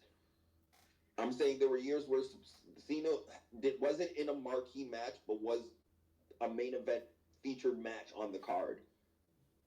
Like him versus Austin Theory, him versus Solo. Those were big deals, or at least they made it big deals because it was John Cena at WrestleMania. Same thing with The Undertaker on the tail end of his run. Even after he lost the streak, The Undertaker match, he didn't need a belt or anything. He was still one of the top biggest stars in the world. Had a marquee match. And my point is Cody is one of their big enough stars, but he doesn't need to be in the title match to have a marquee match or have a strongly featured feud. Well, I'm going to ask you. And that's what I'm saying. I feel like we're just using the belt for Cody as some type of either handicap or some justification. Okay, well, Cody's the top guy. We need to give him the belt so he's at least interesting. That's the only way he's going to be interesting is if we're going to keep him in the title picture because he's our top guy. Well, let me ask you a question to think on, and then we're going to go to hands because we got 3 people with hands up. What is the bigger match? Cody versus Randy or Drew versus Randy? Neither. I would have did the 3-way. Wow. I would have just kept it as a 3-way or a 4-way. I would have did the multi-man thing instead of just breaking it off in the singles. I mean, they can still go that way. It's, if they really pay attention and care about things like these YouTube dislikes, they very easily can go that way. It'll be a Friday. hard pivot based on how everything ended and how they set it up. Everything was basically set up after the Friday. Basically, how everything's looked. Drew's going to be pissed that Jacob fucked him, and he's going to go after Jacob for Mania. They're going to have their match, and it's just going to be Cody and Randy. Well, they do have the contract signing on Friday, so shenanigans could happen. But let's get to a couple of hands. Let's go with Matt, Herm, and then. I was going to say Herm was first. Herm was okay. Then Herm. Actually, they can go first. I'm good right now. All right. Yeah, I was going to say I've had my hand up since the Vietnam War. No, I've been paying attention. I got you, Herm. Yeah. Anyway, so here's the thought process I have about Cody and Randy. Now, I don't think Drew going in and having the title of WrestleMania, that doesn't main event night 1. That probably opens night 1. Cody, on the other hand, has more of a value to main event night 1. But I think, just follow along with me here. You notice how Randy and Trick have been having a lot of interaction with each other? Am I the only one that sees that? No, Yeah. I haven't seen it. So what I'm thinking is maybe this is like Randy being put, or Cody and Randy actually being put in like the transition phase. Cody will transition the belt to Randy, so the Randy turns around, transitions it to Trick because they've been playing that Randy and Trick thing. Lately, Trick's been doing pretty well in the media. I'm not saying Trick's going to win the belt, but they could put him in that spot to be where he's going after the title. Since they're already doing something with Randy, there you go.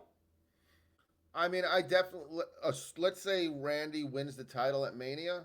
I definitely could see them doing Backlash, doing Randy versus Trick in a Like it. in a situation where it's not that Trick goes over, but Randy helps Trick get over, which is two different things. If people actually understand the wrestling business, there's a big difference between going over and getting over. Yeah. So, I definitely could. I'm sorry. I'm just saying I could definitely see them going that way and giving Trick a chance in a main event spot for a pay-per-view. Yeah. I also think at some point, I don't know if he's going to be like King of the Ring winner or Money in the Bank. I could see him pulling one of those off. All right, let's go main event hub. He had his hands up. So to your example of during the Cena era, the Punk wasn't in the main event and stuff. At mainly the low-end pay-per-views, like Vengeance, or whatever the fuck the other one was, where he's feuding with John Laurinaitis. That was a bigger feud at the moment. And Cena, to DJ's point, Cena didn't need the title there. Punk did at that point. Cody doesn't need the title right now, but I get why they gave it back to him. His ticket sales aren't doing good. Cody versus Randy, maybe that's enough to bring in people. I don't think so because it's a match, no offense, I don't give two shits about. I don't care about the legacy ties. The group was somewhat overrated to begin with. But I understand the need to give Cody the title back. I just wouldn't do it. But to say that, well, during the Cena era, Cena was headlining over X, Y, and Z, that is true, but at the same time, Cena proved that he didn't need the title. Right now, we don't know if Cody can go without the title now that he's won it before.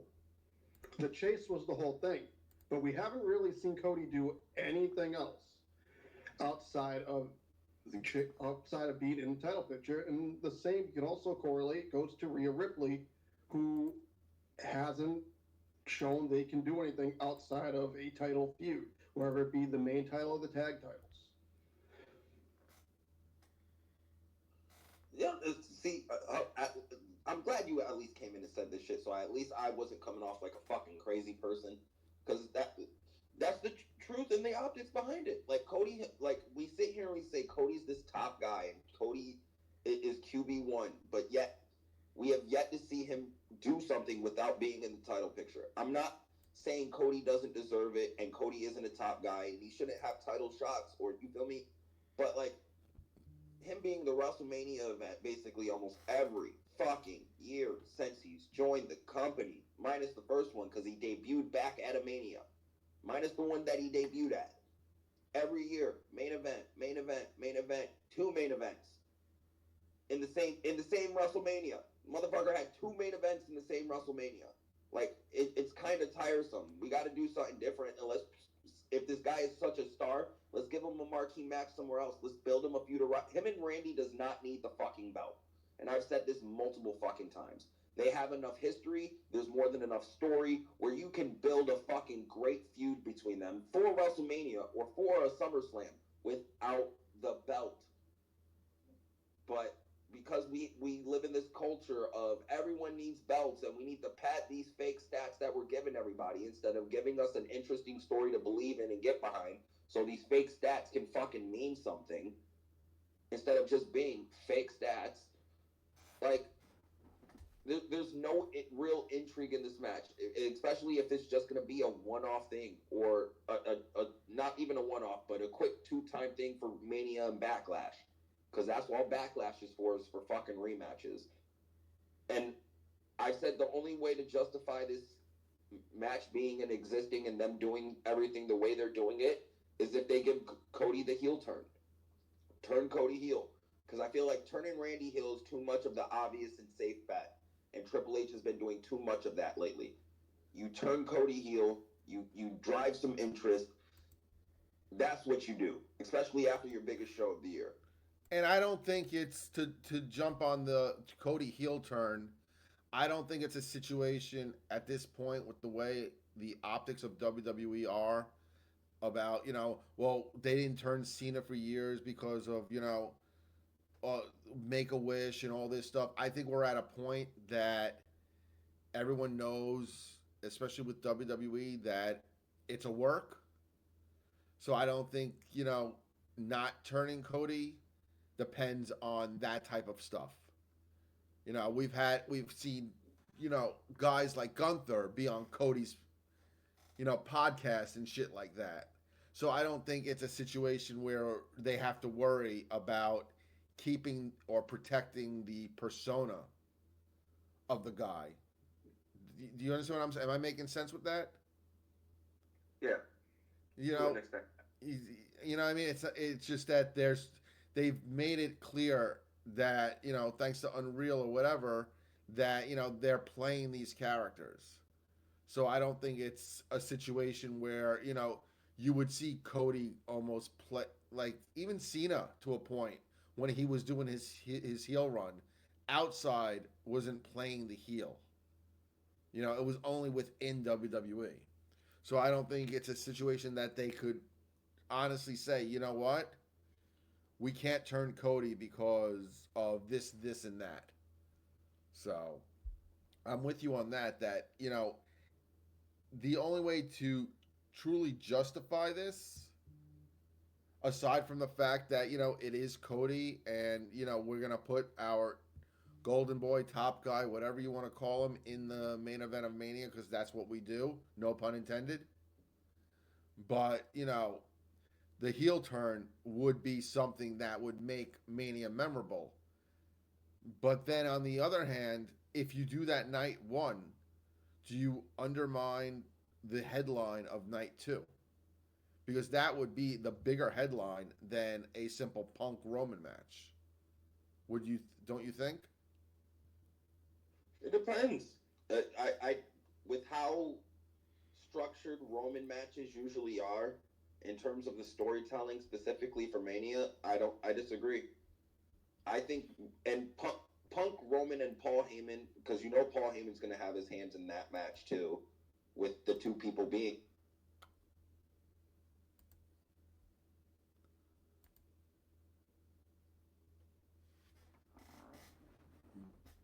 Kidding me right now. Sorry, we just had a little bit of issue. If you're still with us on the live stream.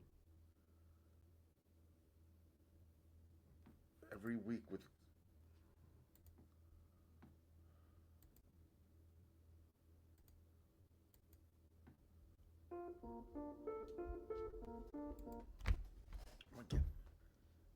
I don't know what happened. I'm trying to get everyone back. What the heck? Elon again. Sorry, bear with me, guys.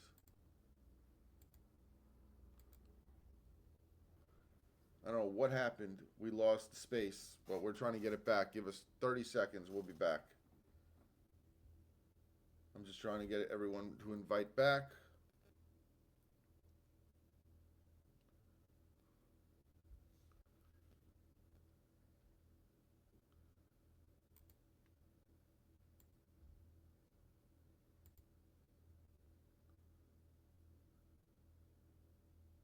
All right, apologize. We were in the middle of the Cody,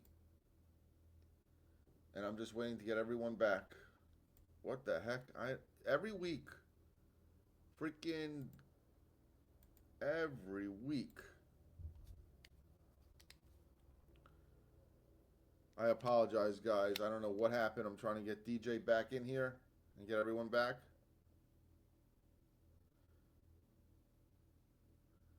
Oh, there. Okay, so we got. Okay, we're starting to get everyone back in. I don't know what happened. Elon shit the bed again. It seems like every single week it comes with Elon and it comes with problems. Hey, DJ, are you back?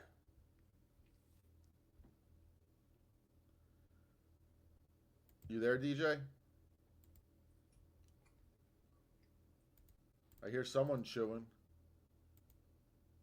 Not me. I am here. DJ, it says speaker, but I think you have to unmute yourself.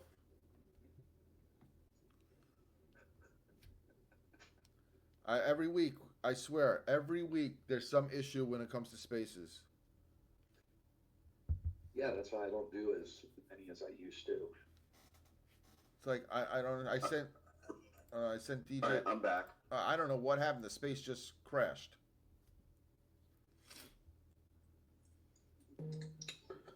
Just Yeah, pay electricity bill, man. I guess we'll just pick up from where I was leaving off, and I guess people will walk in or come back in. So it feels like there's a lot of people circling around the titles, both titles, and that's nice. It's one thing I noticed in TNA that one of the few things I liked about it recently, and so that's good. I realize that what's going to come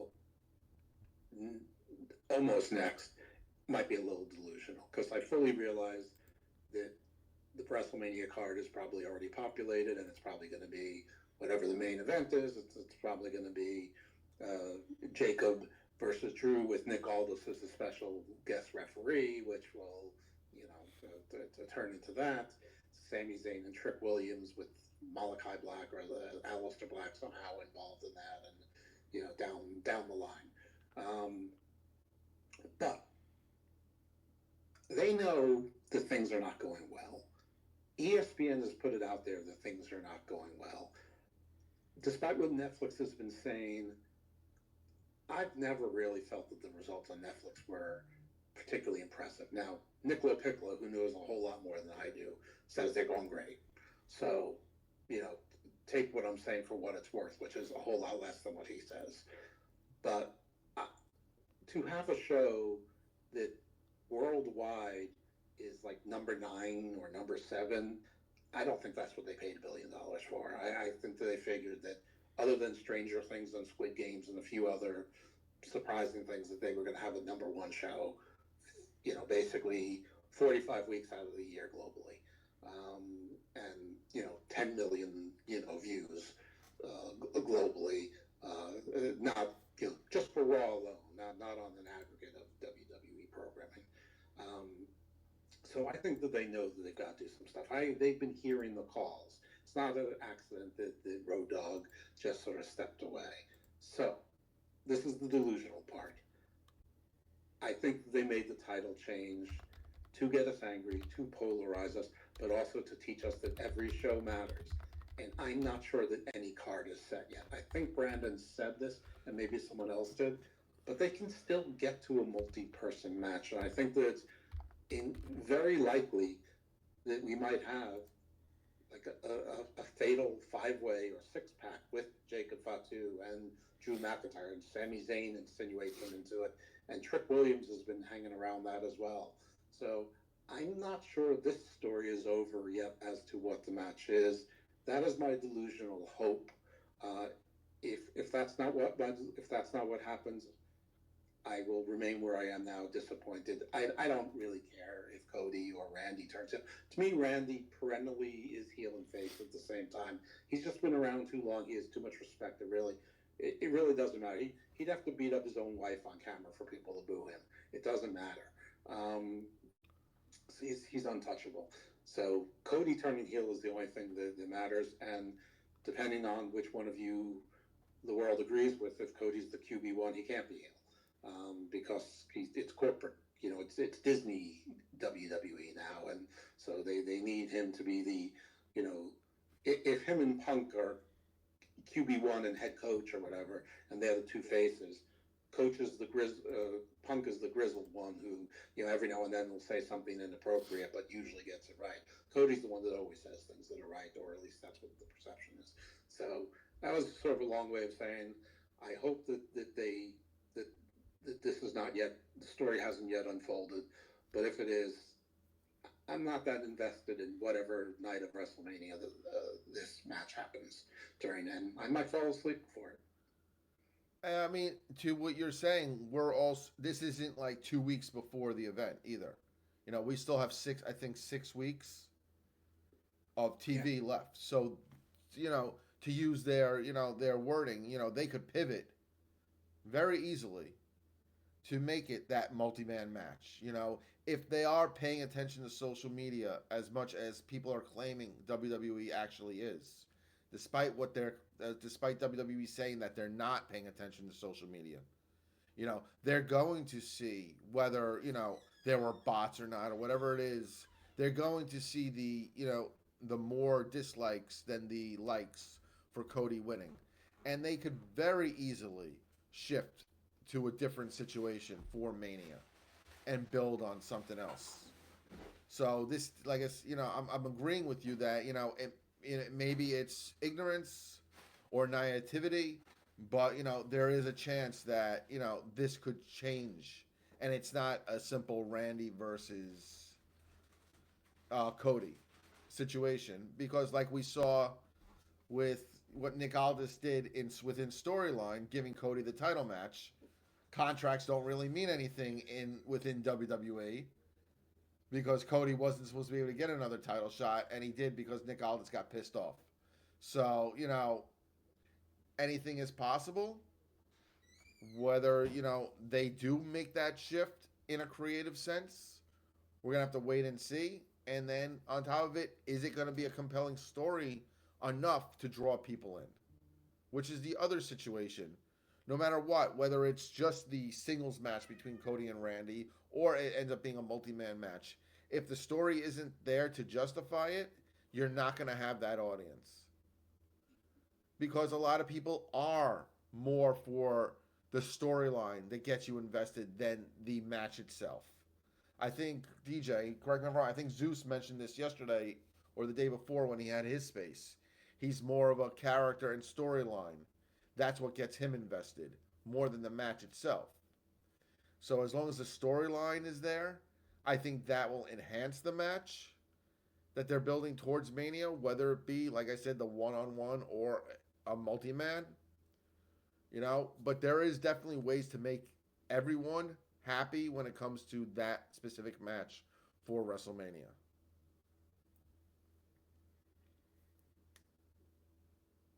You there, DJ? Yeah, I'm here. My bad.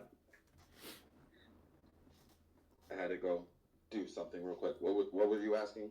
I was just saying, do you agree that if the storyline and it progresses over the next 5-6 weeks, do you believe that could justify whether it be the one-on-one or it could justify a multi-man match, and that would save where we're at as long as the storyline is good? I was going to say that I'm glad you kind of said that last point, because I was going to make the point of there's a difference between justifying it and it being good. Like right now, them doing what they're doing is more than justified. They have more than enough injuries. They've had to throw all their big plans around. This is kind of like their backup plan because not everything for Cody fell in line the way it was supposed to. And but nobody wants to see another Cody main event. People barely want to see another Roman main event. But the fact that Punk's attached to it is the reason people aren't really bitching about it. Because Punk right now, again, is the top guy. At least since, I want to say November. Since November, this has been Punk's show and Punk's show alone. And I don't think in terms of interest doing Cody and Randy right now out of nowhere with very little build leading up to it, because you've been doing Drew and Cody for the past 4 to 5 months. Like if you've been doing like teases of this shit since not SummerSlam, since King of the Ring, since their first confrontation, then I feel like fans would give this shit more leeway. But the fact that this Randy and Cody stuff has come out of nowhere, and a lot of people know this is just panic booking, it's not gonna hit as hard, no matter how hard you try to dig yourself out this hole. I think this hole is just a little too deep. Yeah, but on the other side of the fence, they have been teasing Cody and Randy for like almost 2 years. So it's not so much that it's so out of nowhere. There has been, that glare and that stare and, time and time again every couple of months. So it's not like it's a completely blindsided situation. You know what I mean? It's not like it's just out of nowhere we're gonna do Randy. I mean, they've been teasing towards it. Just the way they got there, it's like convenient. I'm saying for the level of feud and rivalry that this is, it's kind of like, just doing. Yeah, they kind of mentioned Undertaker having a brother, but then, Kane debuts, and then they're just doing the match immediately for Mania, with no 6 to 7 months in between to build to it, get Kane over, tell the story. You know what I mean? Like, these guys have history. They have more than enough history where they have so much history to where this shouldn't be a one-off, or this shouldn't be just a 7-week build and feud. This should be like 6 months worth of shit of Cody and Randy going back and forth and fucking with each other and trying to one up on each other. Yeah, because it was a situation that they had to go with because of injuries or what have you. So maybe it was a break glass in case of emergency type stuff to get here. So you couldn't build towards that.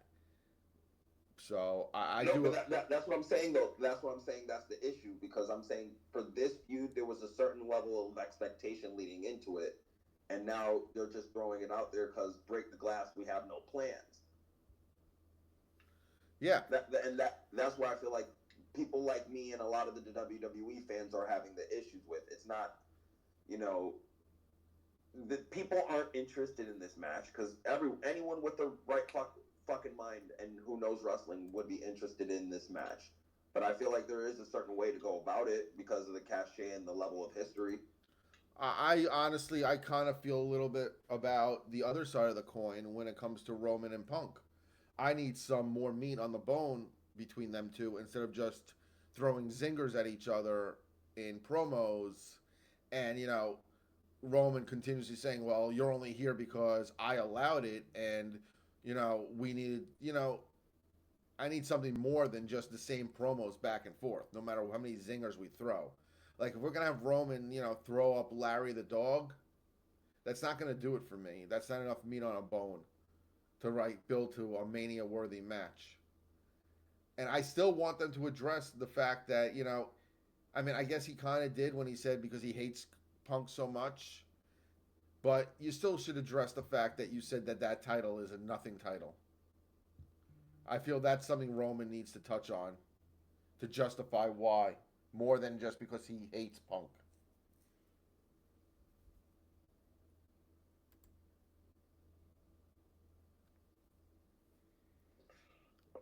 Anyone else want to chime in on this? Dose, Hub, Herm? I'm good, man. He addressed it as a nothing championship while he was the title holder of the WWE Universal Heavyweight, whatever the fuck you want to call it nowadays, championship. So I chalk that more up as he's propping up his own championship over that one. He was propping himself up and saying that title was created because no one could beat me. So it's more like just him talking shit rather than him saying, yeah, that title is dog shit. That's how I took it as.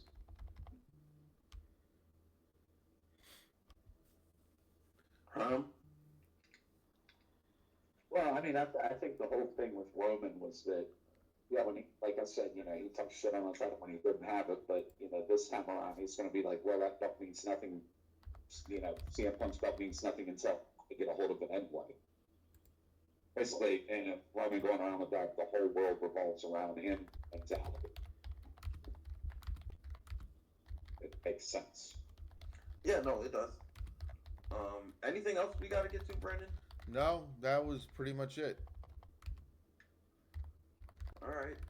Well, Dose, we're probably going to end it here. So I want to thank Dose for coming on for today's episode, dealing with me and Brandon. Yeah, it's my pleasure. I mean, it's fun. I think I'm going to be on Phil's show tomorrow night, but I think it's going to be a pre-recorded one. And and I may try to book myself on other things again if this takes any purchase, but I don't know. I'm really trying to get the attention of people who probably don't pay attention to me and people who have probably blocked me and people with resources, because I do have two concepts to help the pro wrestling industry, and I think that they are both entirely doable, especially if the right people get behind it, and that means the owners of certain promotions who can easily get this thing done, should they want to. And so I guess the point is, if you see me on any of those shows and the topic seems to be more serious than just talking wrestling, that's what it is. So maybe I'll ask, to come on one of your spaces another time just to talk about that or whatever the case may be. But I don't know. There's been a few projects I've been working on, and most of them come to naught. So maybe just file this under, well, maybe. Yeah, DM me. Whenever you want to be on, you're more than welcome. Either Rock and Ropes or DJ in the Heel. And it doesn't even have to be the co-host. You could just pop in when we do a space. Oh, yeah. Yeah, I'm not that good about it. I know it feels like I'm always on Twitter, but I sort of pop in and pop out, so I'm not really looking for spaces, so it's not like I don't want to. It's just I'm just not looking at them. I'm just I mean, we're pretty consistent. We do our show around 5 o'clock every Sunday. I know DJ, has to work with Ropes when they do Rock and Ropes, and his hit between his schedule, it's not as consistent. So we're always here every Sunday evening. So all right, I filed that in my elder dementia riddled brain. Hub, do you have anything you want to add? I see you. I will plug you. Cheap plug. Check out Main Event Hub's page. He did write his first article. I'm surprised he was able to write anything past, using a GIF. So I'm proud of you for that. Look, originally that shit was supposed to be posted before Chamber, and then shit got in the way and had to edit literally the entire last of it. But so go check out DJ in the Heel, Rock and Ropes. We're doing an MLB season preview show in like 2 weeks. That will be live. I assume I'm not assuming. We'll be doing something for the NFL draft next month. And so things are kind of looking up over here. And I don't know what you guys are going to talk about next week, considering the Revolution isn't until 7 o'clock, and that shit won't end until 5 in the morning on Monday. So, yeah. Sorry, can I plug a couple things? Go ahead.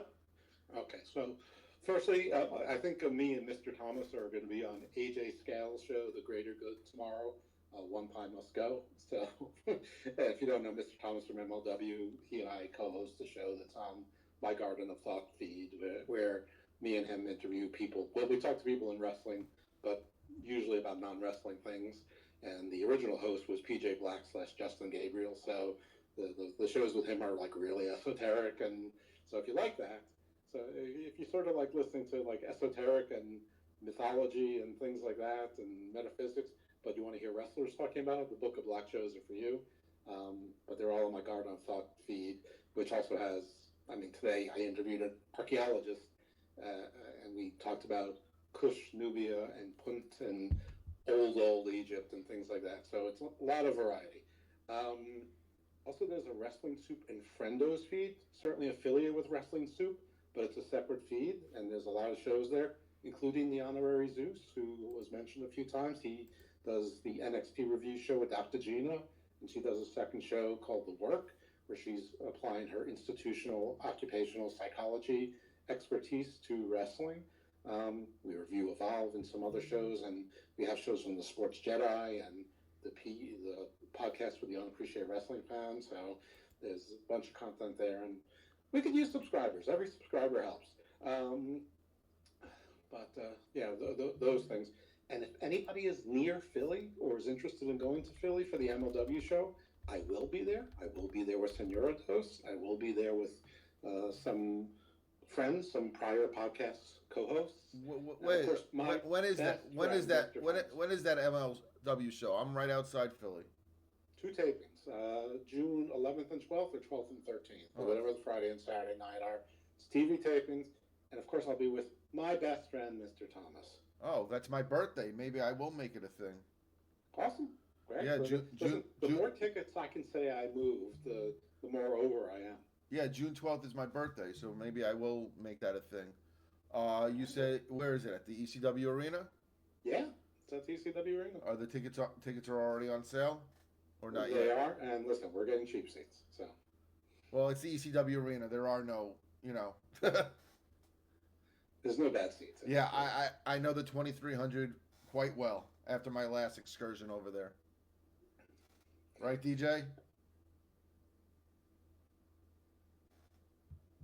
Right. Yeah, I know. I guess he just bailed. I'm sorry. Go ahead with finish up your plugs. I apologize. No, that's it. That's good. That's more than enough. You're more than patient with me. Thanks. I guess that'll be it. This episode will be uploaded on our YouTube and Spotify's later tonight, and we will be back next Sunday. I guess it'll be the pre-show to the pre-show for Revolution, and we should have an interesting week of wrestling. So we'll see where this goes, and I'm sure we'll have another guest host next week. Look for that announcement. And please follow our socials. They're pinned to my profile for the DJ and Heel Show. And we'll see you guys next week.